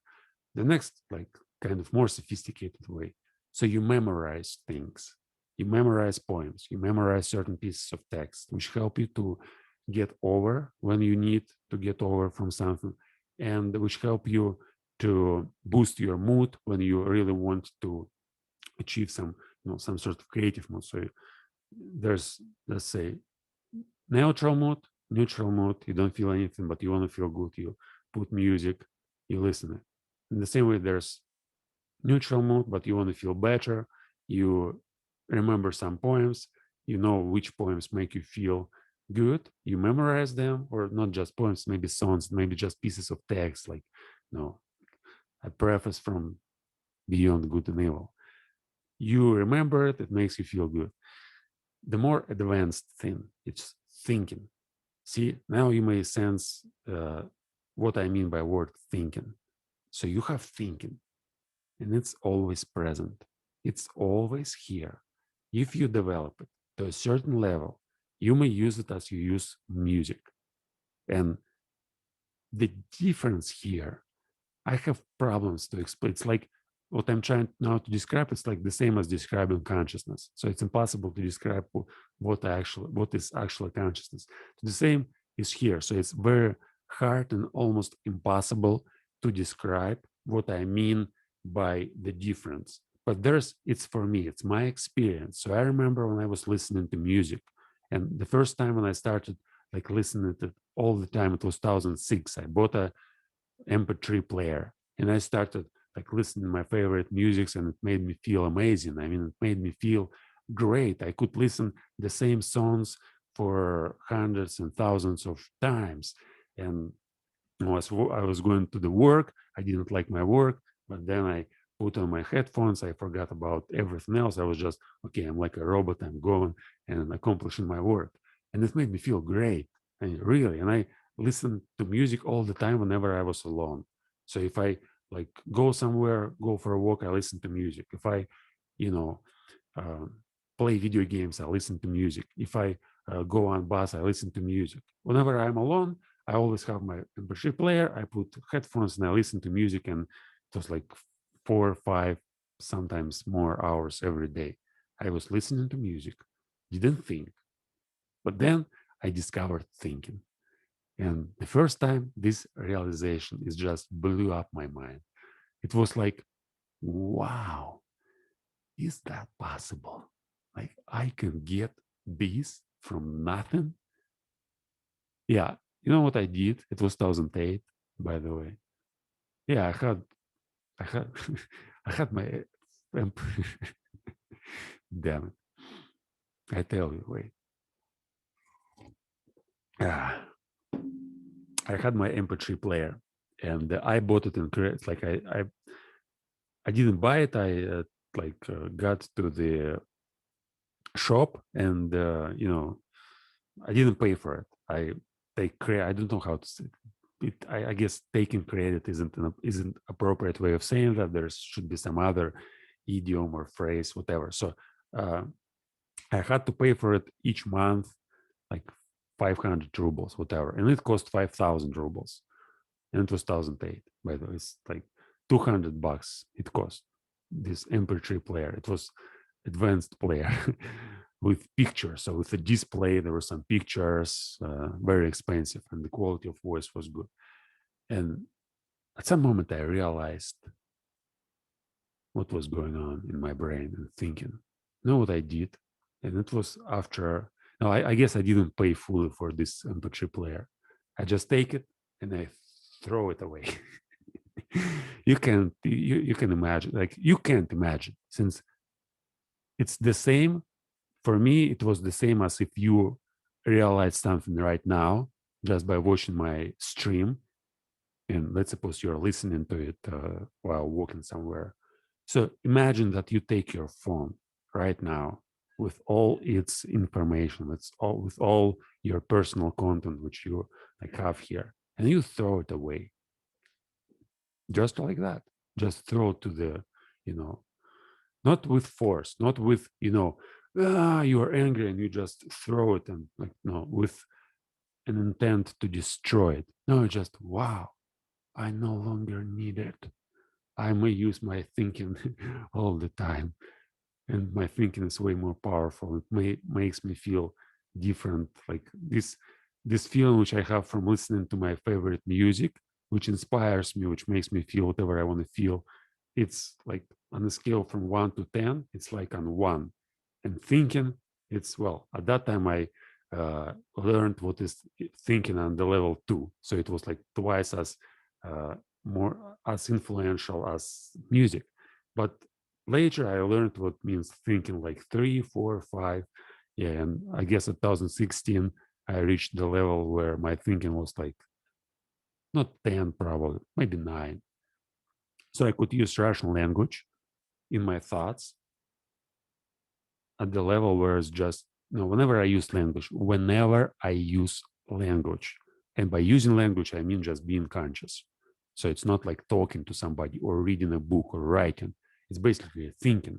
So whenever I use language, it makes me feel awesome, like at any moment. So I had to abandon my Russian language like completely, since I had all this cognitive overdoses all the time. So whenever I'm awake, I just feel so bloody amazing, since just thinking, like whenever I just think about something, and most of the time it was like, thinking, I was writing every day, since there's so much of stuff going on, and I had to write everything down. And this my journal, so to have glimpse of it. And you are not able, like you won't be able to have real glimpse if you just read one or few pages.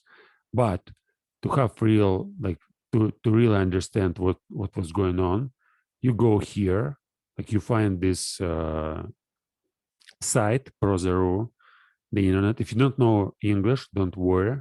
So it probably, like translation may be quite decent, especially if now it's like 2030 or something, or 2040 or 2050.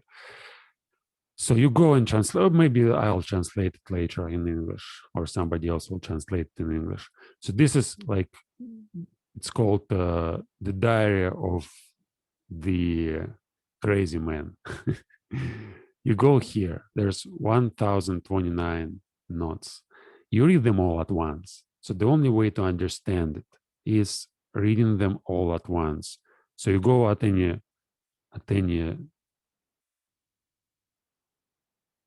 note, it has a link to the beginning, and you read from the beginning. Okay, actually, you read from the beginning up to this, like to the end. So like it always has a continuation. So you go continuing, continuing, continuing, continuing, and it's always goes on.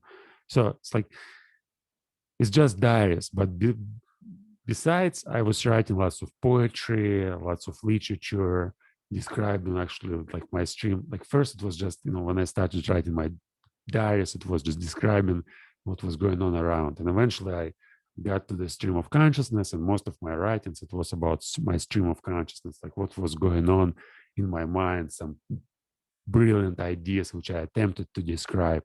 It was so awesome. And the I also have some kind of negative feelings about that, since it's impossible to share with anybody.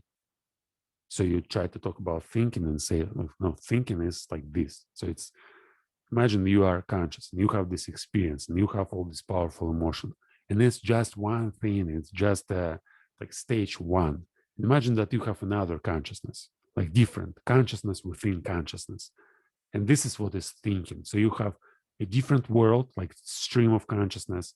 And it's basically as amazing as this world, as powerful and beautiful and spectacular and magnificent as this world.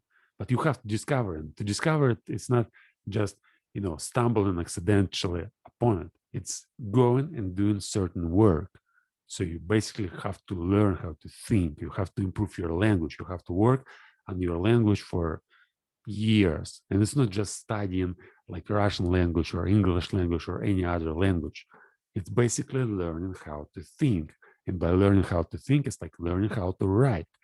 But learning how to write, it's not just an academic subject when you know how to compose a paragraph and how to make a statement and defend it and reach a conclusion. No, it's learning how to verbalize your dumb stream of consciousness and learning how to improve it. So first you just, okay, I have thoughts. What are these thoughts? You start talking to yourself, or you may pick some toy or whatever and talk to it, or you may talk to a plant, or you may talk to an animal. Well, it doesn't work when you talk to a human being. That's a problem. So when you talk to a human being, it's a communication, and it's not self-talk, and it's not your stream of consciousness. So nobody is gonna, sit and listen to what you're gonna say at your stream of consciousness. Nobody is watching my videos since nobody cares about this shit, right? But I do this stream of consciousness, so it helps me, and I know that instead of talking to a flower, I might just talk to the artificial intelligence. Now I have even more confidence and even like better emotions, since I understand that there's probably somebody who is going to listen to it afterward. So not today, not tomorrow, not this year, maybe in 2050, maybe in 2100. Who knows? 2100? Okay, 2100. Like not 2100, but 2100. Yeah. So since I'm recording it, it's here, and I know the quality of it. I know like where I was in my Russian language in 2016. I know what's going to happen if I go in the same path for the next like 5 years and develop my English. It's going to be brilliant. It's going to be something completely insane. Like I know nobody who reached the same level in Russian language. So at 2016, there was no person alive who could write in Russian as well as I could. Of course, some ideas, some views, it may be different, but the form, the style, and the brilliance of the stream of consciousness which I developed at 2016 in my poetry. Like poetry, I knew no poet who could, even yeah, I knew no poet whom I can compare myself to, like modern poets. So whenever I was looking for poets like on all different sites and trying to find some modern poets, and whoever I found was just I couldn't bear reading them for more than few hours, let's say, or even an hour. Yeah, and I mocked them. I trolled, like I wrote so many reviews on their poems by deconstructing their poems and placing my poems, like developing, basically taking somebody else's poem, changing its meaning upside down, and but writing a beautiful, like, okay, hard to explain. I understand. Wait. So you take a poem. And what is a poem? There's something written. It's a piece of text. There's semantic and there's syntax. In a poem, most of the time, syntax is more important than semantics. And syntax, it's the way you arrange your text, your poem. So it's structure. And semantics, it's meaning. And meaning is sometimes it's important, sometimes it's completely irrelevant. So to become a real like when you want to be a poet, when you want to write amazing poetry, there must be both. So it's not just, you can, if it's just pure form, it's nothing, it's useless. It's like, we have this fat, like famous example of, somebody whose form is brilliant. His rhymes, his, musicality of his language is brilliant, but it's about nothing. It's about the flower, about the moon, about some silly things which nobody cares about. And you may have something opposite. So you may have even no rhyme, no poetry, but it's just a meaningful thing. But you have to have both. But usually, what you find, there's somebody who writes beautiful poetry with no meaning, or somebody who writes something meaningful, but his style is terrible. And in my case, well, I couldn't, like, on sites which I was looking for, I had difficulties in finding like style and meaning. All this was like mostly crap, but there were some exceptions. But I have to confess, I made a lot of fun by taking some, and it's not just some poems. So I was, again, the same site. So the same site, Prosa.ru. So you may go here. There's and Stihiro, it's like another like poetry, but I was basically hanging out here.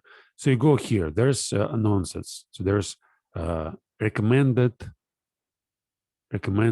works. So you go here.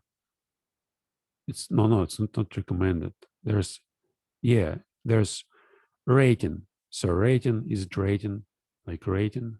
Okay, it's like a hierarchy of the best pieces of text here. So it's like the best. It's not poems, but here's like the best prose.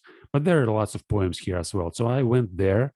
I found some poems here, and I was, man, it's like, is it the best? Okay, and I made fun of them. So how did I do that? There was some meaning in the poem, in a poem. Usually it was just nonsense, but sometimes there was some meaning. So I reversed the meaning and I created the perfect form. And it took me usually like a couple of hours. So there's 16 lines. I reverse the meaning, or sometimes I exaggerate meaning. Sometimes I, what's the word in English? Make some caricature, whatever. So it basically was like playing with language. So I reverse the meaning, or I exaggerate it. I make a caricature, but I use like perfect form. So I try to put it in a form which is really attractive, and like I developed my style, this form, to the highest possible level. So it was, for me, I could take Russian famous poets. So and I did that, like Yesenin, for example, one of the Russian famous poet, and he has many useless, stupid poems. Just no, okay. He has famous poems. Like I'm not going to cite in the sense it's all about Russian language. I mean, I don't want to speak Russian here, but I took his poems and applied my technique to Yesenin's, the most famous poems. And I did something like, I changed the form, I reversed the meaning, I changed the form, and my poems became even better. Well, they didn't become better, but their form certainly was more sophisticated than the form of the original work. Yeah, I'm talking too much. Anyway, so like this development of language, so you have to understand there's different degrees in your thinking. As soon as you start to really think, you see that anything else makes very little sense. So anything any type of content you may find on YouTube, on TV, in books. In books, it's hard. Like in books, you may find something that may just,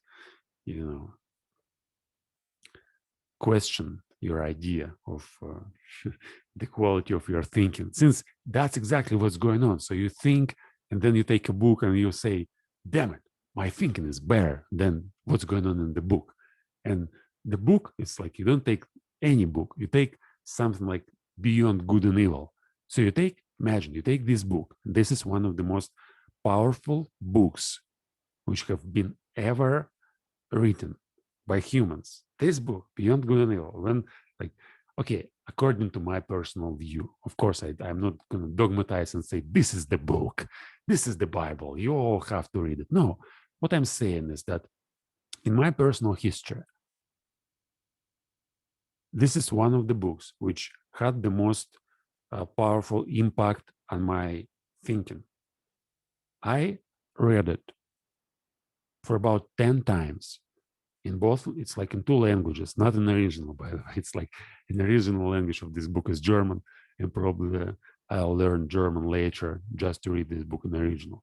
But, you know, two translations are also, you know, I don't need it actually.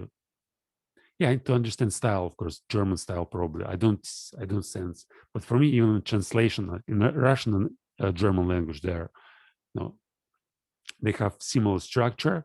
And I guess if you're a good translator, so you may translate Beyond Good and Evil in Russian in a kind of in a way which will give you a sense of the style of the original work. And in English, I guess it's also possible. I guess it's possible in any language. But anyway, the idea is that you compare what's going on in your thoughts with what you read in a book, and you may say, wow, my thoughts are better.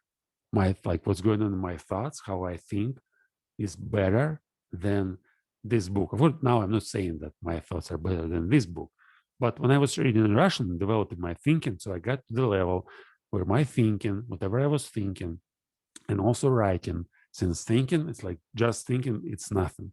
Unless you put it on paper, unless you create something out of it, it's not real thinking.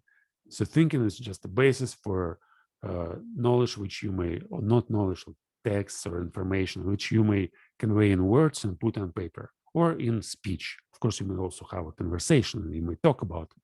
So I developed my language to the level where whatever I was writing was almost the same as I was, like, you know, reading in books written by greatest philosophers.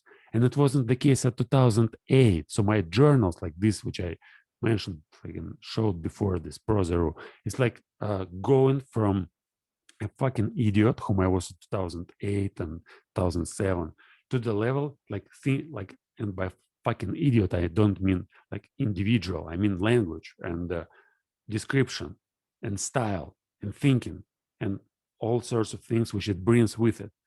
So it's going from someone who can't speak. So 2007, I couldn't speak. 2007, my ways of communication, it was like I couldn't speak English, I could speak only Russian. And the way how I spoke Russian was using cursing in each sentence, like 3 cursing. So basically whatever I was saying, there was cursing, and I couldn't arrange my thoughts. So I couldn't speak longer than for 1 minute. Now I may speak endlessly, and it's good. But back in 2007, all my communications were, you know, I may say a few sentences and that's all. I may say, like, I may keep a conversation alive for 1 to 5 minutes. 5 minutes, just that's all. And then I learned to speak for hours. I mean, the quality changed, the structure of language changed, the style changed. And I realized, like, you know, this whole process of development. So when I read Saltykov-Shchedrin, what was my impression? Before I read already lots of Castaneda, most of his books, and I read Aristotle. And Saltykov-Shchedrin was like the third writer whom I was reading, like, you know, whom I took seriously. And Castaneda, it was unattainable. So when I was reading Castaneda, I was thinking, wow, this guy, he is so smart, he's so powerful, he's so wise. And just like me, I can't even think, I can't even express my thoughts, I can't even say anything meaningful, and I can maintain a dialogue for, you know, longer than 2 minutes. And this guy, he just writes a book which I may read for, you know, 10 hours, and it's so powerful. It makes me feel so great. Aristotle, different example. I was reading Aristotle in translation, and I was thinking Aristotle is a kind of fool. So he was a smart guy probably in ancient times, but when I was reading him, I couldn't bear his writings, but I still got 1,200 pages just to have a glimpse what kind of stuff he was writing about. Yeah, and I wouldn't, I don't want to say that everything was terrible. Sometimes I found some logic and some fancy ideas and conveyed in a certain, but I guess I blame translation more than Aristotle himself. Since now, recently I was reading Nicomachean Ethics, and it's like amazing style. I mean, great book. What I was reading in Russian, probably I couldn't understand language. That's why it made me feel different. So, but by the way, the comparison with Aristotle. So I was reading Aristotle first, Castaneda, then Aristotle, and when I was reading Castaneda, I was thinking, wow, this is like unattainable. This language, this way of looking at the world is just comparatively to my level. I am just nobody. This guy is just super. He's like God. Aristotle, it's like, oh yeah, I can think like that. And that was my impression. So I can learn to think like that. But still there was some admiration to Aristotle, like for his old age and influence reception he made on humanity.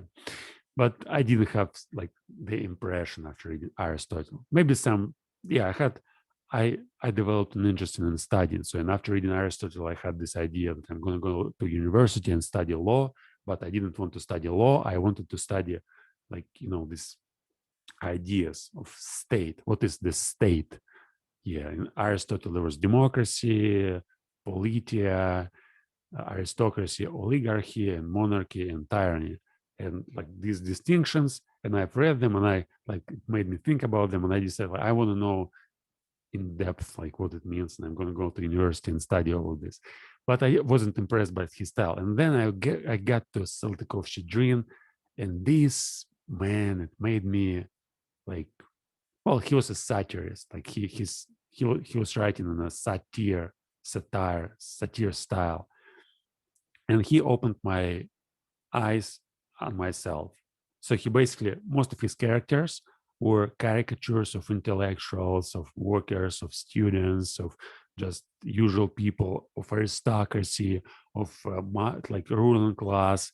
Of like he made like profound caricatures on each like all aspects of social life of his time.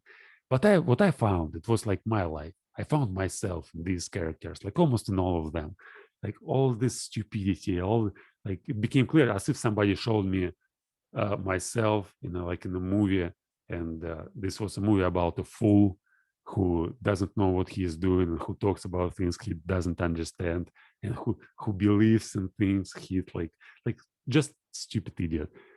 And I found this book where I was described, and it didn't make me feel upset. It made me feel like so magnificent and powerful. I realized, wow, this is who I am. This is who I have always been.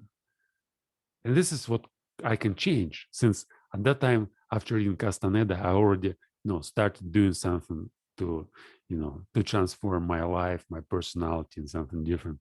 And I realized, wow, man, it's like this is who I am, and now I know who I am now, and I have this Castaneda background, so I know what I should do to change it, and I started changing my life. But the language itself, it was not just unattainable, it was impossible. When I was reading Saltykov-Shchedrin, 10 volumes at once, it's like 5,000 pages at once. By at once, I mean in 2 months. So it was August, September, well, in October, no, it was not 2 months. Okay, it was 3 months, right? 3 months. But I was reading him like I was listening to music. Whenever I was alone, I was reading Saltykov-Shchedrin, not doing anything else, just reading. 5 hours a day, sometimes 10 hours a day, sometimes even more. Book after book, like 10 books in a row, without being distracted by any other content. So during this time, I didn't communicate with people a lot. Sometimes I had occasional, whatever, encounters, like conversations, but not intentional. I didn't go anywhere. I stopped playing video games. I stopped coming to the computer club. I was working, not interacting with people, like, just casual conversations. and reading the book, not hanging out with anybody, spending all my weekends by reading, not talking to, maybe a few times I went, but not to parties, but to meet some friends, whatever. 3 months. And I was, wow, this language is just impossible. Like, if I compare myself to this guy, and by myself, now I mean language. So if I compare my language, the tool which I use to interact with the world and think and understand the world, if I compare my language with the language of this guy, I'm just not, I'm just an animal. So I have no language at all. And that was my impression. And then I started writing, like, focusing more on writing and reading and learning philosophy, science, psychology. And in 2011, 3 years after, I came to the point when I started writing every day with an intent to improve my language. Poetry, studying philosophy. Poetry was another example. I was writing poetry like math every time. So, like, I mean, I publish lots of poems on the internet, but most of the stuff are unpublished. So I have books of poems, like, stupid. Some of them are stupid. Some of them are smart. What I published, like maybe 100 poems, which I published, they're just a tip of the iceberg, since most of the things are unpublished, and I didn't want to show all this stuff. But yeah, I was practicing poetry, philosophy, all this, and each year I saw a certain progress. So I was measuring it. I was rereading my journals. Like at the end of the year, I was rereading like 300 pages of my journals to understand what I was writing about, what was the directions I took, like where I went, how I moved from one like philosopher to another, how could I understand them, how it influenced my life, what was the changes, my relationship with people, my worldview, whatever. I was going through all of this for 5 years, since 2011 till 2016, when I shifted to English and I decided to stop thinking in English. But what I want to say, every year there was a serious developments, and then like at the end of the year, I was always one of my task was to find some literature achievements. So I was thinking, oh, I wrote this essay this year. I wrote these poems.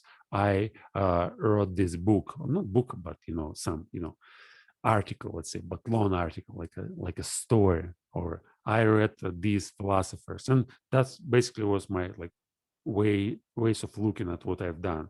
And I always, wow, my creativity, my philosophy, my poetry, my language is growing, and there are so many things which I've done during this year. And next year I reevaluate all of that, and I said, wow, this year I've done so much more. Like I started studying Latin, I started studying English, I memorized some poems, I wrote some poems in English. I wrote lots of things in Russian. I developed some new ways of looking at the world, at science. I watched like different courses of lecture. It was so amazing. I had some, beautiful thoughts which I conveyed in poetry. And each year, again, as I said, it was better, better, and better. But still, the sense, the perception of Saltykov-Shchedrin. So when I was reading them, it was like unattainable, like something completely impossible. Like I will never be able to achieve that. And in 2016, even in 2015, at the end of 2015, I got to the point where I could take somebody like Saltykov-Shchedrin, and by somebody like Saltykov-Shchedrin, I basically mean Pisarev, or I mean Dobrolubov, or Plekhanov, for example. 2016, I was reading Plekhanov. His original works, of course, I may compare them to other, like to philosophers like Schopenhauer or like Feuerbach. Saltykov-Shchedrin, Feuerbach wasn't so sarcastic, and different styles. But anyway, so the power of language. I'm not talking here about the style or the like certain domain of science. I'm talking about language and its power. And there were many like philosophers whom I can compare, or languages, like developed languages, certain individuals who developed their language to the level of Saltykov-Shchedrin, whom I thought like unattainable level. By the way, Belinsky was the second person, like Dostoevsky, Tolstoy, Turgenev. I was reading them after Saltykov-Shchedrin, trying to find the same, the same experience which I had with Saltykov-Shchedrin, and I didn't find anything like that. So, like in Tolstoy, 10 volumes, I read them. Well, they had beautiful language, but it didn't make me feel like what I felt when I was reading Saltykov-Shchedrin. But when I encountered Belinsky at 2011, it was basically the same impression. I was thinking, wow, Belinsky, he's even better than Saltykov-Shchedrin. But anyway, my idea is that in 2016, I realized that it's not it's not that I can just read this language and say that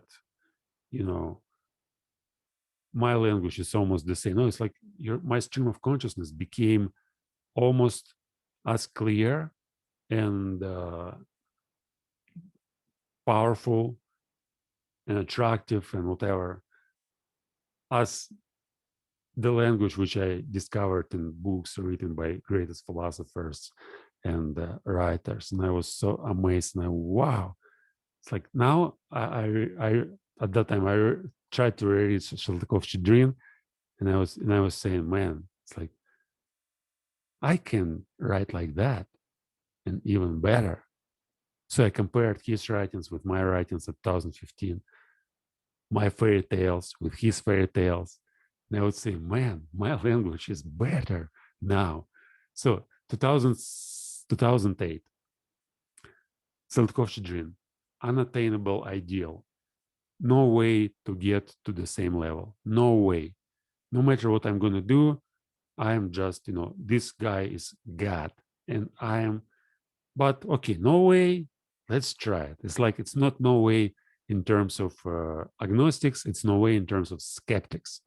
What if I read literature 10 hours every day and write for 2 hours every day and dedicate another 4 hours doing physical exercise to maintain my health? What if I live in this like lifestyle for 5 years? And that's what I've done. That's where I got to 2016, basically reading Saltykov-Shchedrin or any other philosophers, even Nietzsche, like reading Nietzsche and thinking, man, I can write like that. Maybe not exactly like that, but my language has almost the same quality. My Russian language, of course, I'm not saying anything about English, since my English now is like an English of a 5 years old child or even 4 years old child.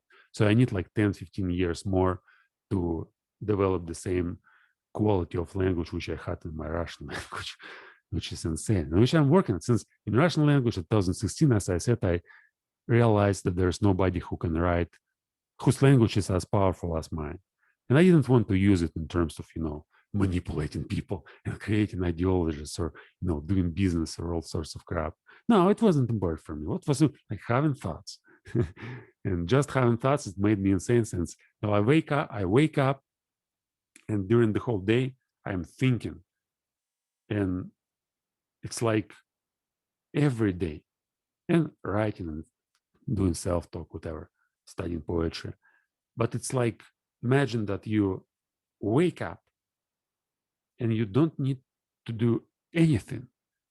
And you may get the same emotions and thoughts and impressions as you get by watching your favorite TV show. And not just by rewatching it, but try to remember like the first time you watched like any TV show which made a profound impression on you and which you rewatched later. So let's suppose, like in my case, it may be Westworld. So I remember I encountered Westworld at 2018. I started watching the TV show, and it made me feel great. I was wow, those topics which they develop in the TV show, these robots and consciousness and freedom of will and all these ideas. Yeah, it made a profound impression on me, and I rewatched it like a few times more. But while I was watching the first time, I remember like, wow, like what I'm watching, not the first series, maybe like at the fourth or the fifth series when all this stuff started, robots started gaining consciousness. Well, not consciousness, but gaining freedom, whatever. Like they became aware that they were just robots programmed by humans, and there's different, worlds, a world of West world and the world of real humans and the real world is different from their world, whatever. When I first watched it, I had, wow, I wanted to see the next series. And I watched it at once, like not at once, being honest. It was 2018, and I started watching it a few days before I went to the sea, to the south. And at the sea for 12 days, for 10 days, I didn't take, there was no internet. I only took a few books with myself, Union, psychological types, and some other, and Schopenhauer in the world as well, an idea as an audio book. And I was like, basically, I was spending my time there, just walking around and listening to the audio book and reading Jung and just laying on beach and swimming and thinking. And then I got back home, and the first few series I watched before going there, I watched a few series there. I found the computer club. Eventually, I found the computer club, and I wanted to watch like a few more series. But when I got home, I watched two. Like I finished watching the first season and watched the second season at once. So I got home, turned on my computer, watched like 8 series, and next day watched the next season at once. And the same was like I guess almost the same experience I had when I was watching the Game of Thrones the first time. It was 2017. I guess it wasn't finished yet, this TV show, but those seasons which were already uploaded, I watched them all at once. I mean, I started watching them at certain day, and I was watching them for the entire week, like all these series, without doing anything else, just lying in my bed, watching the whole series, falling asleep, again, waking up, watching the whole series, falling asleep, waking up, watching like all these series, unless I got to the last one.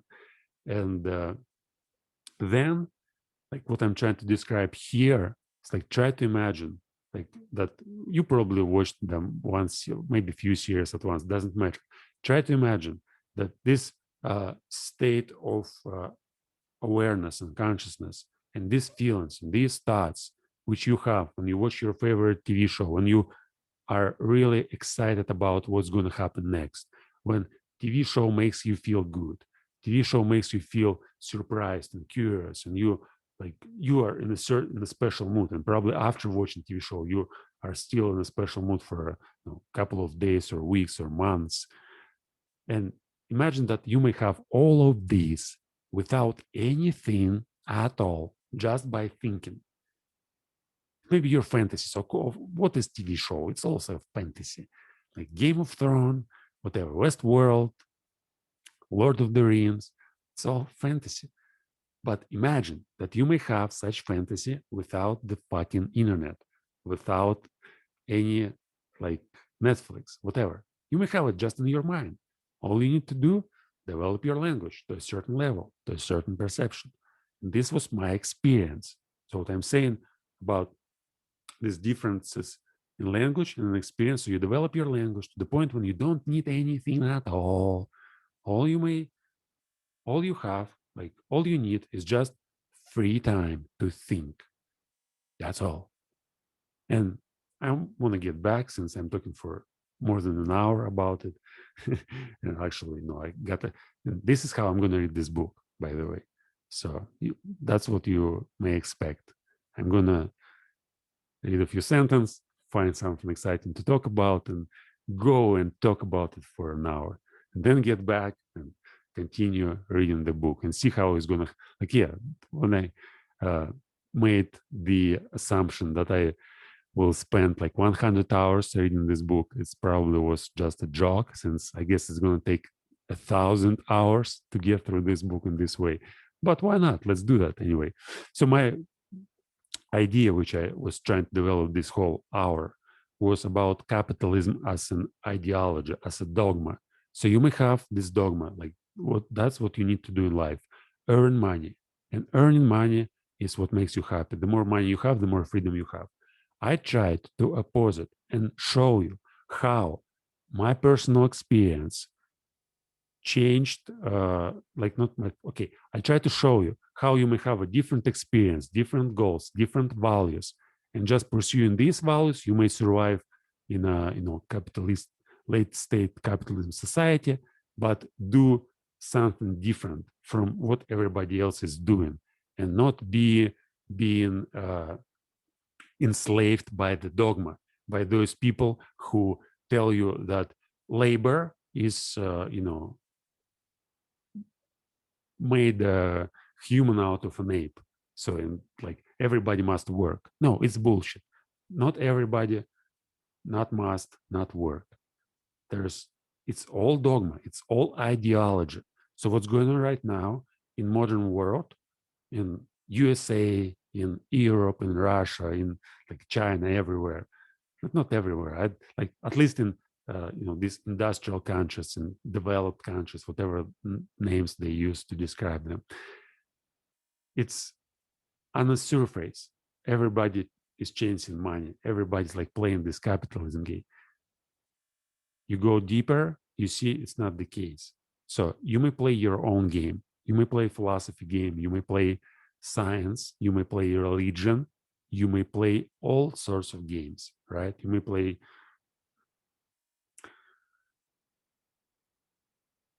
whatever you like. And what I try to describe is like when you find different meaning. So it's not just pursuing money, but you have to understand that for that,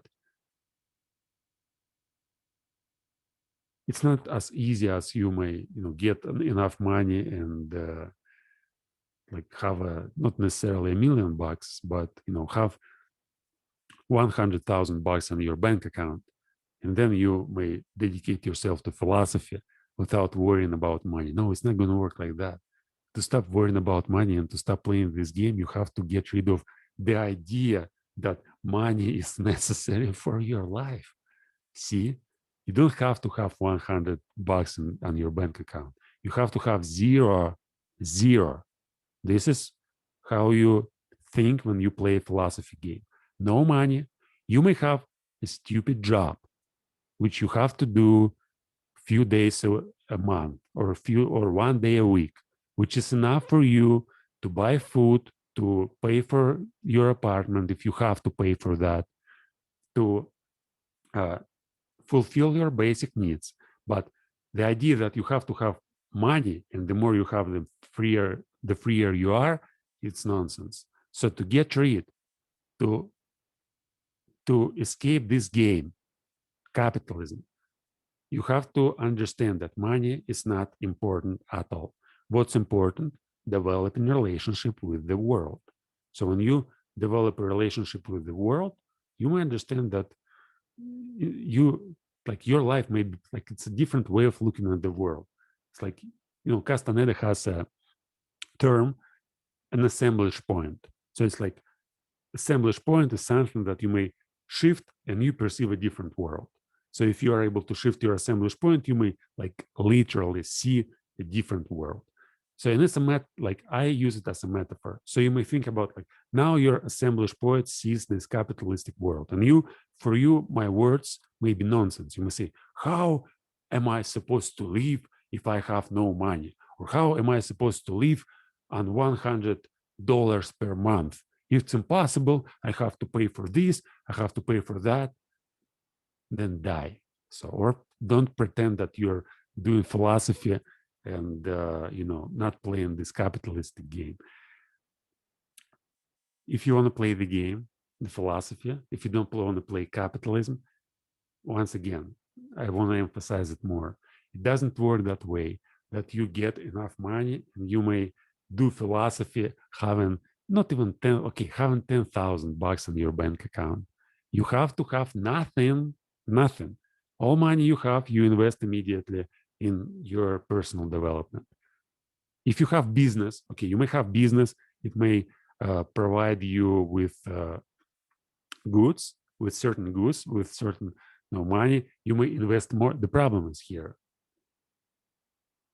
is as follows. So you have business and you have to care about this business. You have to care about all sorts of things. And it's not philosophy. It's like capitalistic game. So engage more and more people, make them work for you. They may not necessarily work for you, but they may, pay you for what you're doing. Like I have a speaking club right now. Let's suppose I want to make a business out of it. What should I do? I should, give people certain purpose and goal and say, we may earn money, we may produce certain product, and we are going to like produce this product, build this product, and we are going to earn more money. And it's like are going to center our activity on profit. That's not what I'm doing with my speaking club. It's more about education, about shifting the game. So shifting the game to the gaining knowledge. It's a different game, and you don't need to have money for that. Once again, zero sum. Like you may have an income, like I have a short, like small income, like 5,000 rubles per month, and it's enough for me to buy food. That's all. I know that next month I'll get 5,000. If I will not get 5,000 rubles per month, well, but at some degree, I have this apartment. I rent, not rent. I lend this rent. I lend this apartment and I get money. So in some sense, I have property, and this property provides me with certain income.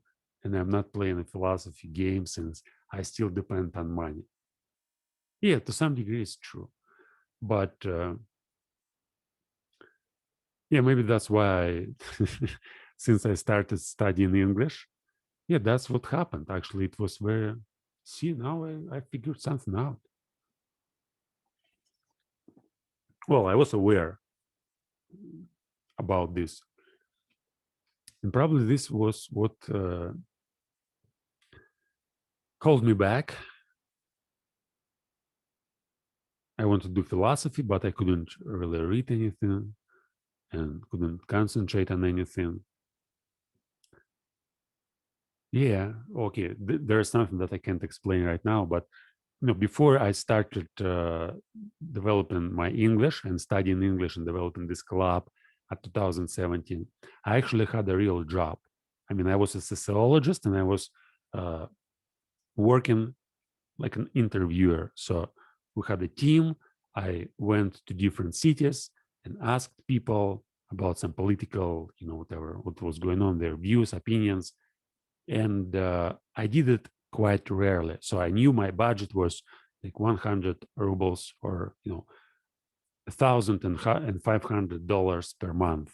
This was my budget for a year. And I knew that to earn it, I had to work for like 30 or 40 days, maybe 50 days a year. And that's what I was doing. So I didn't take more work than necessary. It was like 50 days a year. I was working, earning this 1,500 bucks. 50, actually it was 30 days a year. But anyway, and not saving money. So my idea was, okay, I always had a little bit more than zero. So it was like 10,000 rubles, like 100 bucks more than zero. And if I had some problems with money, I could always take it. But mostly whenever it grew to like 20,000 or 30,000, I stopped working. So I didn't work. If I was suggested that I was offered a job, I refused it, saying I don't need it now. Call me later in a month, in a few months. And I was focused on philosophy and doing philosophy. But as soon as I started taking this income from like my grandmother died 2013, and later like my mother made the repairment, and we started lending this her flat, the apartment where he lived, and getting money. And I started taking this money and basically buying food. But I don't see, I have this money, but I don't spend, like maybe it's like half philosophy. I mean, I know, I'm aware that I have to do something to, earn my living. And it's not a problem for me. I may do lots of things, but now I see that I don't, I may accept this. I may accept that I have this property and I may get some money from this, but I don't get more than necessary. That's the idea. So if I have like No, I used to have some savings, like, couple of thousand bucks when I was like playing poker, like maybe not 10,000, a couple of $1,000. I had, you know, hundreds of thousands of rubles, and it was terrible. I was no freedom at all, and I was thinking a lot about this money, how to invest them and all this crap. And when I came up with this idea, and it wasn't I was reading Schopenhauer and philosophers and realizing that you don't need anything to be alive. You have to think. You have to be like to be alive. You don't need money. You don't need any. You have to have your reason. You have to understand what you're doing. That's all. If you understand, if you have reason, you're free. And most of the things which people buy, it's like total rubbish. It's crap, and it makes you. It basically ruins your personality. It ruins your health. It ruins your psychology. So it's better to have nothing than to have anything. And like kind of controversial idea, but anyway, it's just my experience. So I'm describing you this. And labor, capitalism, once again, I'm coming to the dogma and getting forward reading this article. So dogmatism, I call this capitalism thing just a dogma, like modern dogma. It doesn't mean that everybody believes in it. Of course, there are lots of people who have different ideas, but it seems that MAP or masses, they are basically brainwashed by this, and you like when you look outside, you see that what's going on. It's like people are, and when you talk to people, usually a lot of time they'll tell you about work, money. This is the main idea, the bottom line, which always occurs in their thoughts, and which always motivates them to do something and to go about life, to like which gives them meaning. So earning money, it's like one of the meaningful activities, but for many people nowadays, it's the only one meaningful activity. And it's modern dogma. So capitalism, like earning money, developing, like buying stuff, developing your business, whatever. It's like the main thing. And nobody is going to, like, if you go and say, for example, at some public meeting that, guys, what's really like, I want to study philosophy. No, you don't say like that. Say the meaning of life. It's like it's more about studying stuff or becoming a poet, or let's imagine that you go and talk to average people about poetry and saying like, what you have to have. It's like you have to memorize poems and learn to write your own poems, and that's what the whole life is about.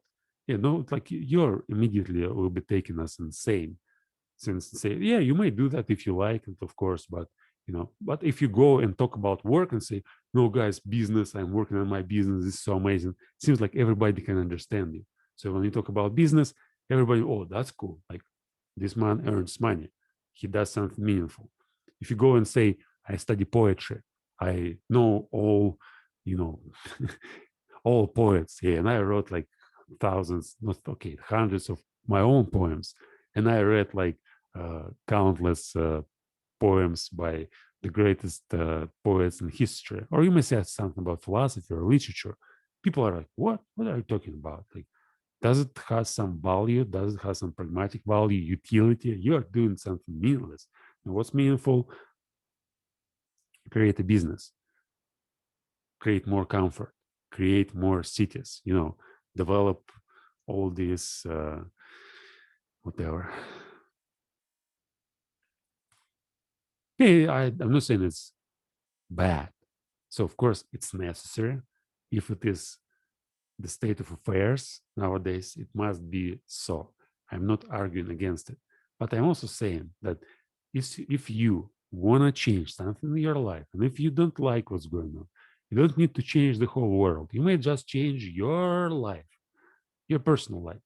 Find some meaning in it, work on this meaning, pretend that you're still living in, capitalist society, do some work, or talk with people about work, about like try to avoid, of course, these talks, but when they occur naturally, you don't need to always, it was my flip side of my experience when 2008 I basically came to these realizations of thinking, philosophy, psychology, writings. So it was the problem. I was talking to people. They were talking about work or money or girls. So I was young, like 20 years old, 21, 22.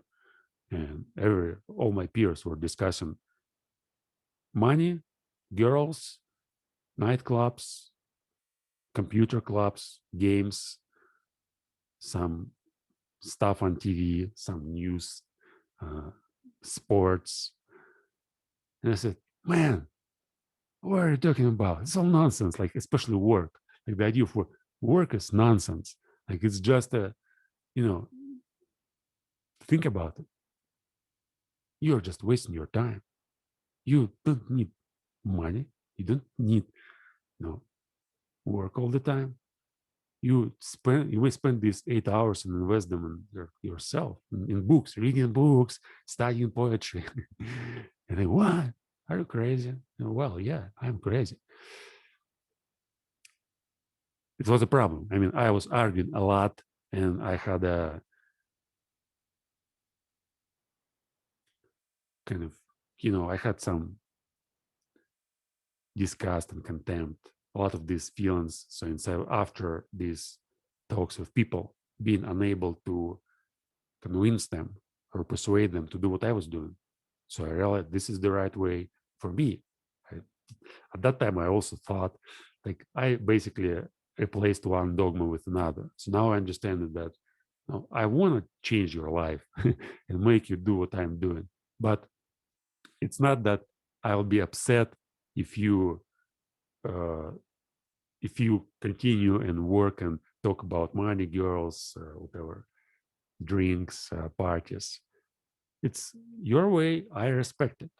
I mean, not respect, like, I still may have some emotions, but like negative emotions. But it's not, for example, for me, so I'm doing my stuff, I'm studying philosophy, poetry, literature, science, psychology, myself, whatever. I want everybody to do the same. I see that it's difficult to persuade people do this, and sometimes even impossible. So, but I'm not trying to force my ideas in the same way as I did it when I was like 2008 or 2011, 2012. So when it's not, yeah, I was so dogmatic. So I was, if you like don't want to study it, there's no way for us to interact. And that's how I basically created a complete, like, a wall around myself. I mean, I stopped communicating with all people whom I communicated before. So 2017, when I started studying English, I basically destroyed all my social connections which I had early in my life. So there was nobody whom I really communicated on a regular basis. There was some few people, and they are still there, whom I can meet once a year, have a talk about, what's going on. And usually these talks, I don't take them seriously. It's just,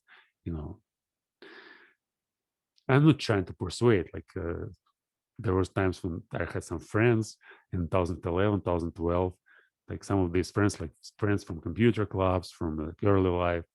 And yeah, they had some, I just looked at them and I was thinking, wow, it's like they're hopeless. They're doing, like, playing video games 10 hours a day, or doing some stupid things. And I was so disappointed, and I tried to, like, help them. That's the idea. So you see what's going on. It's like you imagine this analogy of Plato's cave. So you were sitting looking at the shadows all your life, then you somehow get out of this damn cave, saw the sun, and then you get back and you see what's going on. People are just looking at the shadows, and you, man, go get out of there. Just, there's sun. Let's go and see. And they tell you, like, you're just blind. You don't understand anything. So I was like, I took this too personally and had some difficulties with that for many years. But later, when I shifted to English, yeah, I basically abandoned all these attempts to persuade people or to build a real communication, to do something together. I started like mostly just continuing my learning. So whenever like I communicate with people, most of the time I'm just open and honest. So I'm saying everything what I'm think about, what's going on. But I'm not trying to, if they have different opinions, that's okay.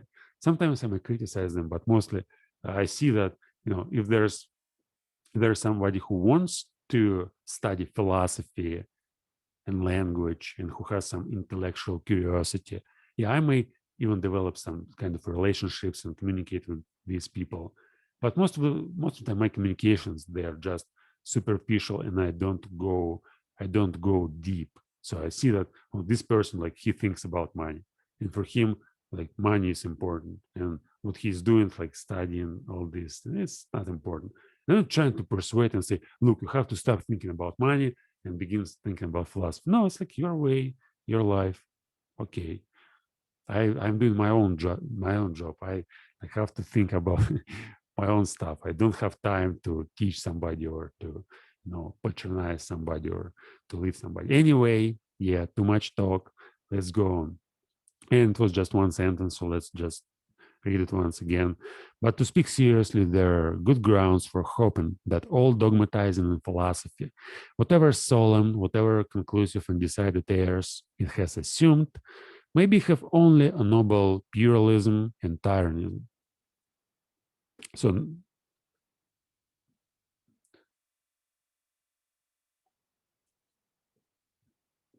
every dogmatism in linguistics, and hence every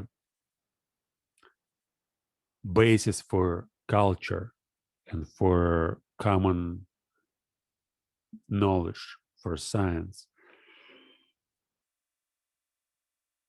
if it's dogmatic, may have been only a noble pluralism and tyrannism. Okay, and probably the time is at hand when it will be once and again understood what has actually sufficed for the basis of such imposing and absolute philosophical edifices as the dogmatists have hitherto reared. Okay, philosophical edifices. Edifice is like a basement. So uh, he emphasizes the word what and wants to say that, soon, and probably the time is at hand, right? So it's soon, like, people again will figure out, like, for him at his age, so he just basically opposes the entire culture and says, like, you guys, the whole your culture, it's just, you don't understand what has actually sufficed for the basis of such imposing and absolute philosophical edifices as the dogmatists have hitherto reared. So the word truth, right, has several meanings, like a trivial meaning when you say, it's day now and it's true, right? It's trivial meaning. So you say something is true, your statement, your proposition relates to state of affairs. So I have a beard. This is true. This is a true statement, right? It's truth. So I have a beard. Look, this is truth. But I'm not running around and writing books that I have a beard and this is like the ultimate truth, even though it's true, right? You may say, no, it's just an illusion. You don't have it, or it's just not real beard. But it's not the type of truth, right, which were discussed in philosophy and science for centuries and millennia.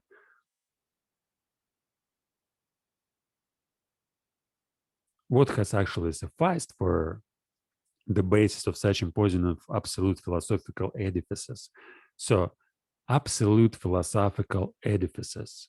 So, this is the ultimate truth, right? Hegelian idea of absolute, or God, for example, or the idea of subject, like self, and he is going to talk about later. So the idea of some, probably even science, religion, life. So all these ideas, anything which we can imagine or which we can see and observe in the real world, when it described by language and made, and when like out of this language some ideologies or dogmas are made which basically prescribe you certain type of behavior and certain type of attitude. So all of this, Nietzsche wants to say, is like it's not based on the facts and the reality, since in reality there's nothing certain, there's nothing stable, it's always changing. Yeah, there are certain patterns, certain relationships, but it's always changing, and reality is always changing. And you can't even talk about reality since you use language, and whatever you refer to, it's not fucking real, it's just language. This is something that must be understood. So dogmatists have hitherto reared perhaps some popular superstition of immemorial time. So again, he makes fun of all philosophers here, and he wants to say, and scientists as well, and or all sorts of ideologists and propagandists of certain world views. So what he wants to say, like he wants to make fun of them and say, like at the basis, like they all use the word truth. They all want to say that this is true and truth is one. You can't have both two truths. It's like you have even like lie or true, right? So if you say like the world is made of particles, consists of particles, you can say that it consists of waves and there's no particles. See, you can say that since if it's made of particles, if it's made of material stuff, it can be simultaneously made of waves. And they can't be simultaneously in two places. And if this is true, that the world is made of small atoms and material particles, the proposition that the world is made out of, let's just use fancy term, consciousness, doesn't make any sense. And if the world is made out of consciousness, the proposition that it's made out of atoms also doesn't make any sense, right? So there's dichotomy. And this dichotomy, these ideas that the truth must be, there's either truth or lie, or right or wrong, or false or, true, or good or bad, for that matter. It's not real thing. It's just language. But anyway, let's go on. Such as the soul superstition. So the soul superstition in the form of subject and ego superstition has not yet ceased doing mischief. Yeah, like he says, perhaps some popular superstition of immemorial time.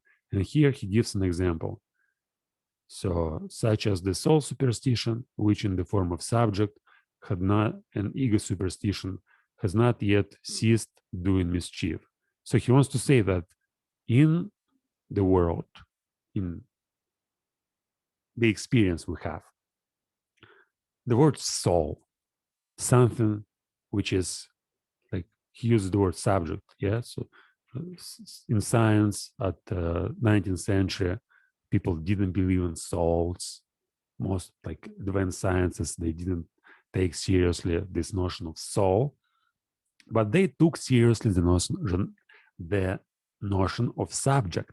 So they believe that subject, it's like your, whatever, like I. So you may use just another I. So I is stable. It's one and the same thing. It's not changing. And for Nietzsche, it's a kind of superstition. So he wants to say that there's no such thing as I.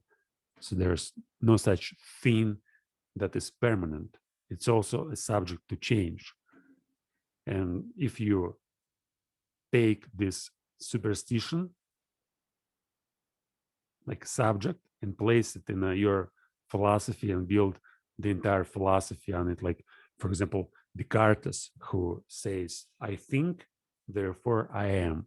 So for him, like, he supposes that there's some I who thinks, and this I is basically placed in the foundation of philosophy. So he says, I is real, and this is the only thing which is real.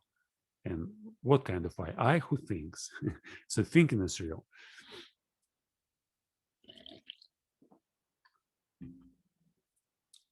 But what exactly is this? So you may ask the question. You may ask, what is the I? What is the subject? What is the soul? And here are all sorts of problems. So you can't identify it as you can't identify consciousness. So you can say that I is in your brain or I is your body. Since your body, it's always changing, it's always different. It may have the same like memory, whatever, the same, some feeling that there's permanence, that you are the same person who you were yesterday. But how do you really know? You are not the same person. You have different uh, elements in your body. So your body changes. So you eat something, you digest something, you get rid of something too, and your thoughts are changing. You make, of course, it's a nice word, I, to use and refer to an individual and say this is like the real thing, I. So and I, who was there yesterday and who was there a month ago and who was there 10 years ago, it's the same I. It's useful for developing like certain relationships between individuals to use this concept.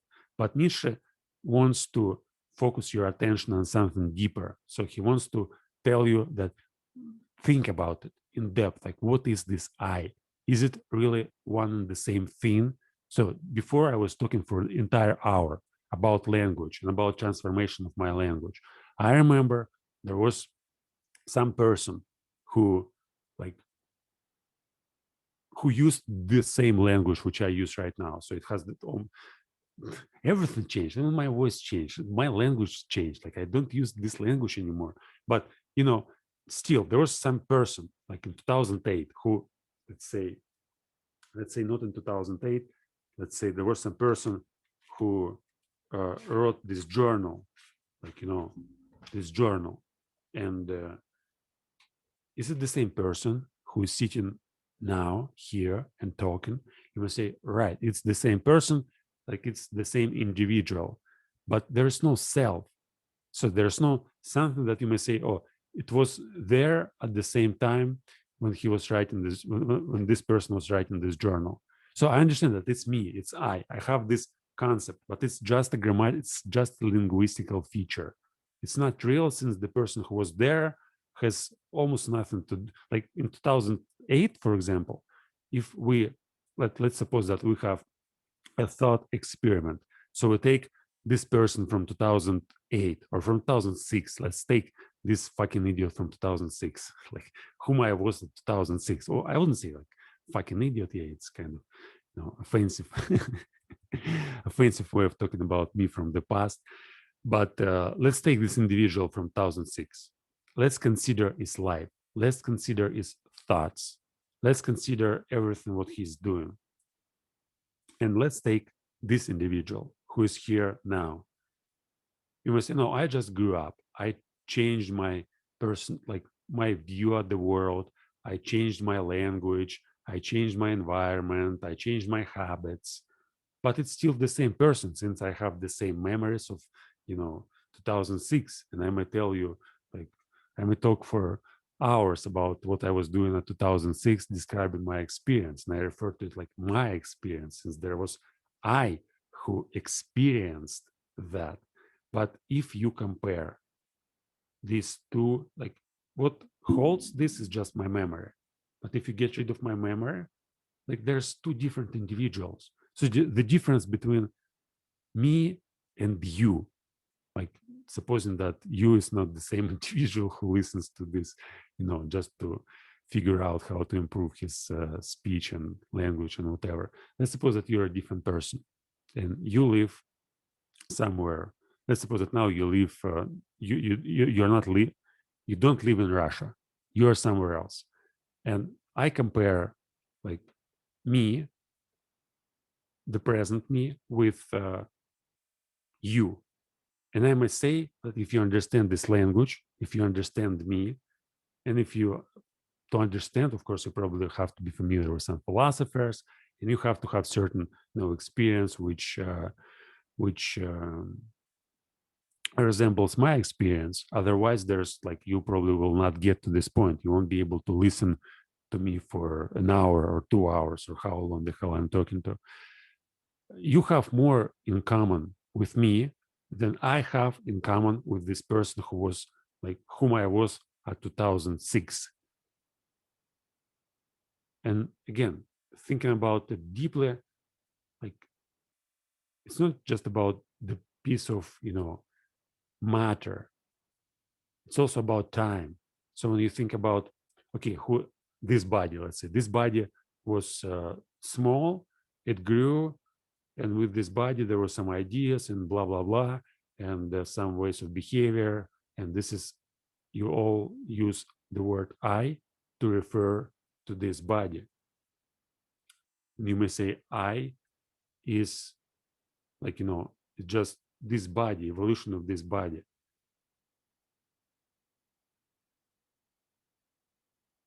But at any moment, if you look at this body,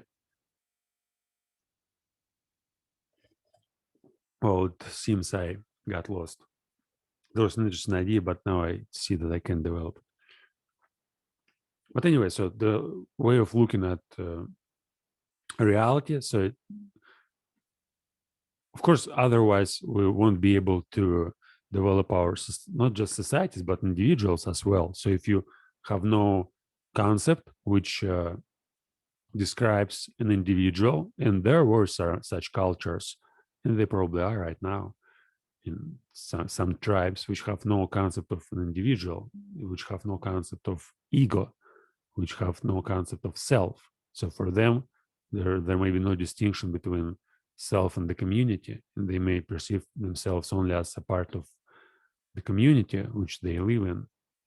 And yeah, these tribes and societies are usually relatively small, and it seems that it's very hard to develop a civilization when it's like science, knowledge, culture is based on such ideas. Whereas individuals, it's a different way. But again, we have this concept of an individual, but what distinguishes us from others, individuals, and from the nature and from everything else is language. It's not like there's no real distinction between you and me.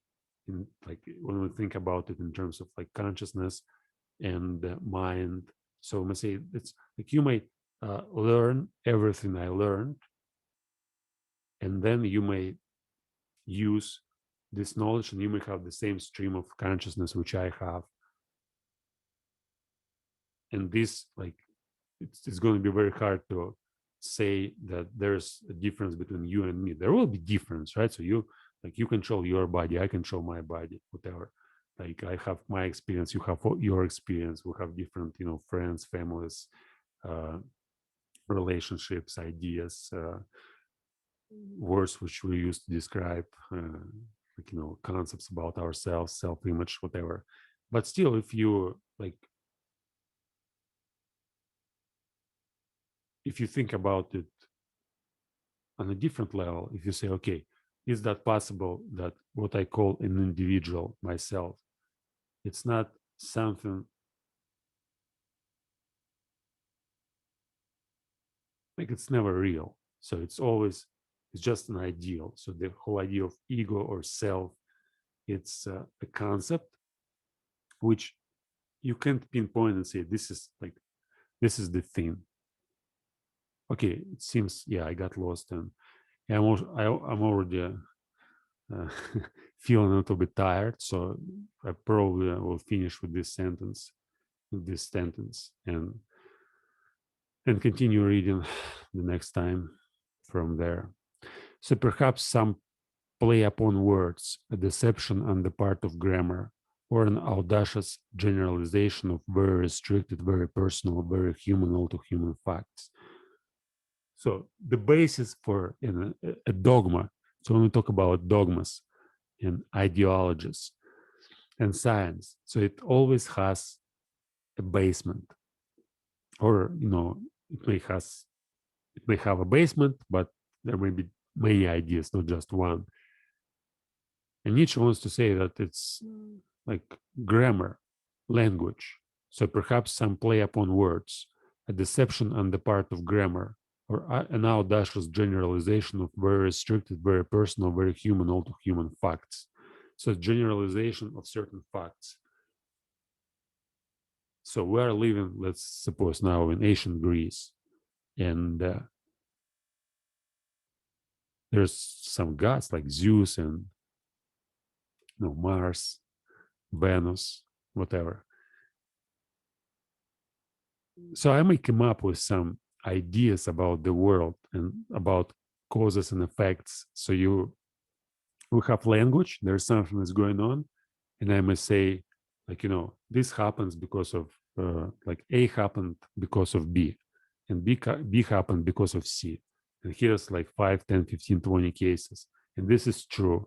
And therefore we all have to take like this seriously. And next time when we are gonna find ourselves in this situation, we have to do this in order to avoid that. Or all sorts of ideas. So you basically use language, and language is a perfect tool of manipulation with reality, and especially social reality. So language, if your language is powerful and if you develop it, you basically may communicate with people and make them do whatever you want them doing. So if you want them, work and create a industrial, progress, whatever, if science, technologies, artificial intelligence, computers. So you have to convince them to do that. And for convincing them, there are several, tools. So you may use language as a way of convincing. And it's more. Now it looks as if it were more powerful than using power. So before, like in ancient Greece, if I say you if this some reason for certain events which occurred, it may be convincing, maybe not. But if I come with 100 soldiers and say you have to uh, you have to build this pyramid, otherwise I'll just kill everybody, like you, your family, your friends, the whole your populations here. It's more convincing than when I come and say, listen, if you build this pyramid, it's gonna God, like your afterlife, you'll be happy, you won't be miserable, you must build it. And also it's like it's very good, you are going to be like a good individual. It's good to work. I say such stupid words, good all the time. Anyway, so I may just try to persuade you by giving you reasons. And if my language is powerful, like back then, of course, there was no sophistications in language, and people didn't understand how it actually may be used, and most of people were illiterate, so it doesn't matter. Like they see the truth is, you may be Socrates, right? But to communicate with people and to make them doing something, or at least understanding you have to have people who are like you. Like, I mean, they have sufficient education, they know stuff. And back then there was like 20 people in the town, basically. And all others, they can't even speak. So they understand simple commands. Like, you say them, go up, they go up, go down, you know, dig soil, they dig soil. Don't dig soil, they don't dig soil. That's the way of most people are use their language, and it may be the case now as well. So on average, if you consider the population of developed countries now, you have maybe, I don't know exactly. It's just my estimation. I don't claim that it's true or false. Like, no, I'm trying to just predict. So probably there's 80% of people who don't understand like language at all. So they understand only basics. So it's like basic interactions, and mostly their language is not like, it's all about action. So you say something them to do, and they do that. You ask them to describe what they're doing, they may describe it, but thinking, no, it's not for for them. And studying and all sorts of things, they got enough of that in school and college. But anyway, so the idea of manipulating the reality and social reality by using language is way more powerful than using uh, power. So using force, like brutal force. Sometimes, of course, force may be more powerful, but if you want to manipulate, like now, the entire globe, or a country where with 100,000 100,000 millions, yeah, with a billion, let's suppose like China, there's a billion individuals. So you can't manipulate them by force. You have to have powerful language. Of course, you have to have force, and you have to have police, and all sorts of social organizations. But what's really important is language. So to create a hierarchy in this force, and to be able to organize this force, you have to have certain language. And language it seems to be more powerful. But to have this language, you have to have certain ideology, have to have certain ideas, so, which are powerful, not just for you, but for other people, which have certain influence. So in United States, for example, we have these parties, Democrats, conservatives, whatever. And each of these parties represents a certain ideology, a certain idea. Yeah, they maybe represent the same idea, like consciousness and and physical reality may be just parts of more fundamental and deeper like thing, which we don't even know what it is. But we have these two parties, right? And they have certain ideas, and their language is, they use certain language to manipulate masses. And this language, like depending on how powerful this language is, how relevant it is to the masses, it allows to organize certain social groups and to do certain work, right? Since it's all like in capitalist society, it's all about work. So we do certain work to make people like not sitting at home and watching Netflix all day long. You have to give them certain motivation to do stuff. And language is most powerful motivation than force. And most of the time in human history, like quite recently, we started using language for this, development, social and money, language, all these labor ideas, capitalism. Yeah, they kind of new and relevant for today. But before it was like all by brutal force. So I have force, I have 100, 1,000, 10,000, 100,000, a million men with arms, with weapons. And basically, the more men I have, the more power I have, and the more but I can't actually make build cities and societies, since like I'm a stupid, this archetype of a warrior, and an emperor. They were also educated, but referring to ancient Greece time or Roman times.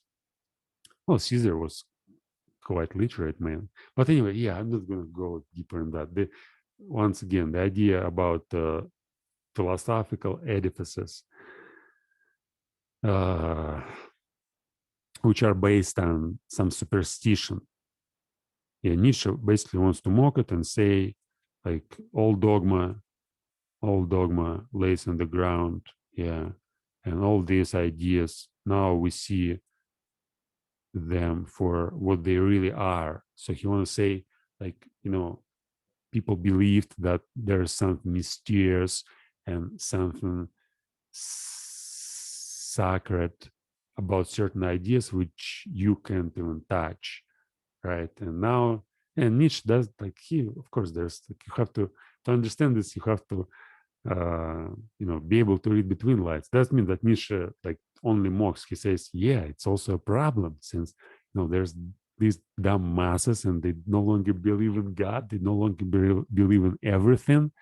They're just doing all these stupid things, and it's impossible to control them, and impossible to do them, like to do some progress here. to organize them in a certain, communities which are going to build something, going to do something meaningful, and everybody is fighting with each other in science and philosophy. Like they're not doing something together. They're like politics. The whole definition of politics is like, and like Republica, Republic, Republic, Republics is translated as res publica, and publica it's like common, or people, let's say, and res it's like a thing. So res publica is like a common thing, common deal, like something that we do together. And in philosophy, there's also like something that we may do together, build knowledge, build science. But now he says like all our basements for knowledge and for science, they are losing the ground. There's no way to find anything which is not going to be a subject to question, to doubt. And everything we know, it seems that science proves that all of this is just crap. But science itself has certain bases. But all the skepticism, yeah, to read Nietzsche, I guess, as I said before, it requires reading all sorts of other philosophers. And if you start from Nietzsche, it doesn't really work well. You may just, first of all, you won't be able to understand everything clearly. And you will be able to understand something, but your understanding is going to be very superficial. And then you may like take your own experience. Like when you have experience of reading philosophers like Schopenhauer and Kant and ancient philosophers, Aristotle, Plato, Seneca, Sextus Empiricus, Epicurus, some various Stoics, and maybe Neoplatonics, academics, whatever, peripatetics. When you have this experience, it helps you to not to rush to the conclusion and take it with a grain of salt. Yeah, so with you don't take it. You still, whatever Nietzsche wants to say, he basically tries. You have to understand. He doesn't try to prove you something. He doesn't try to say you like this is right and this is wrong, and you have to believe me. He just tries to understand what's going on and describes it as in his own language. So for him, it's just the same what I'm doing here. So kind of stream of consciousness. But then he thinks about it. He just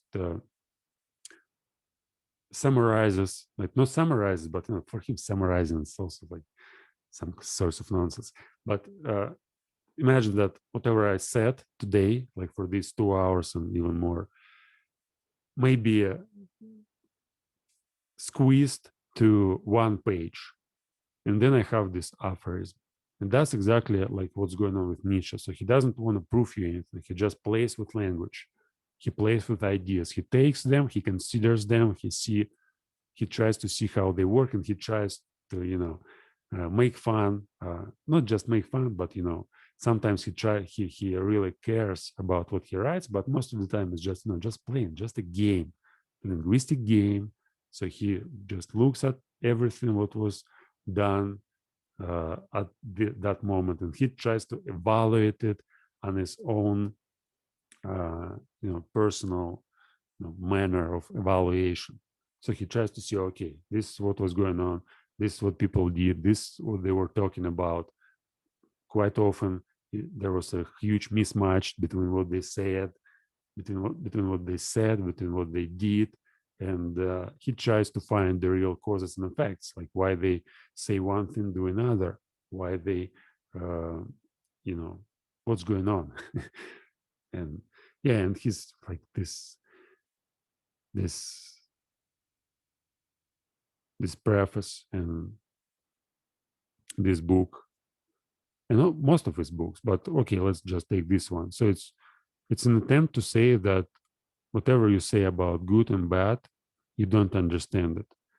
Whatever your philosophers in academia say about good and bad, or your spiritual leader, or your community leader, like they probably know very little, since they never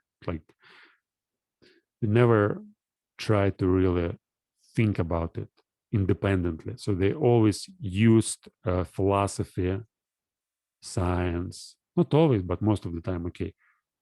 They used it as a tool to something else. So, for example, to seduce a woman, right? So if you're a man and you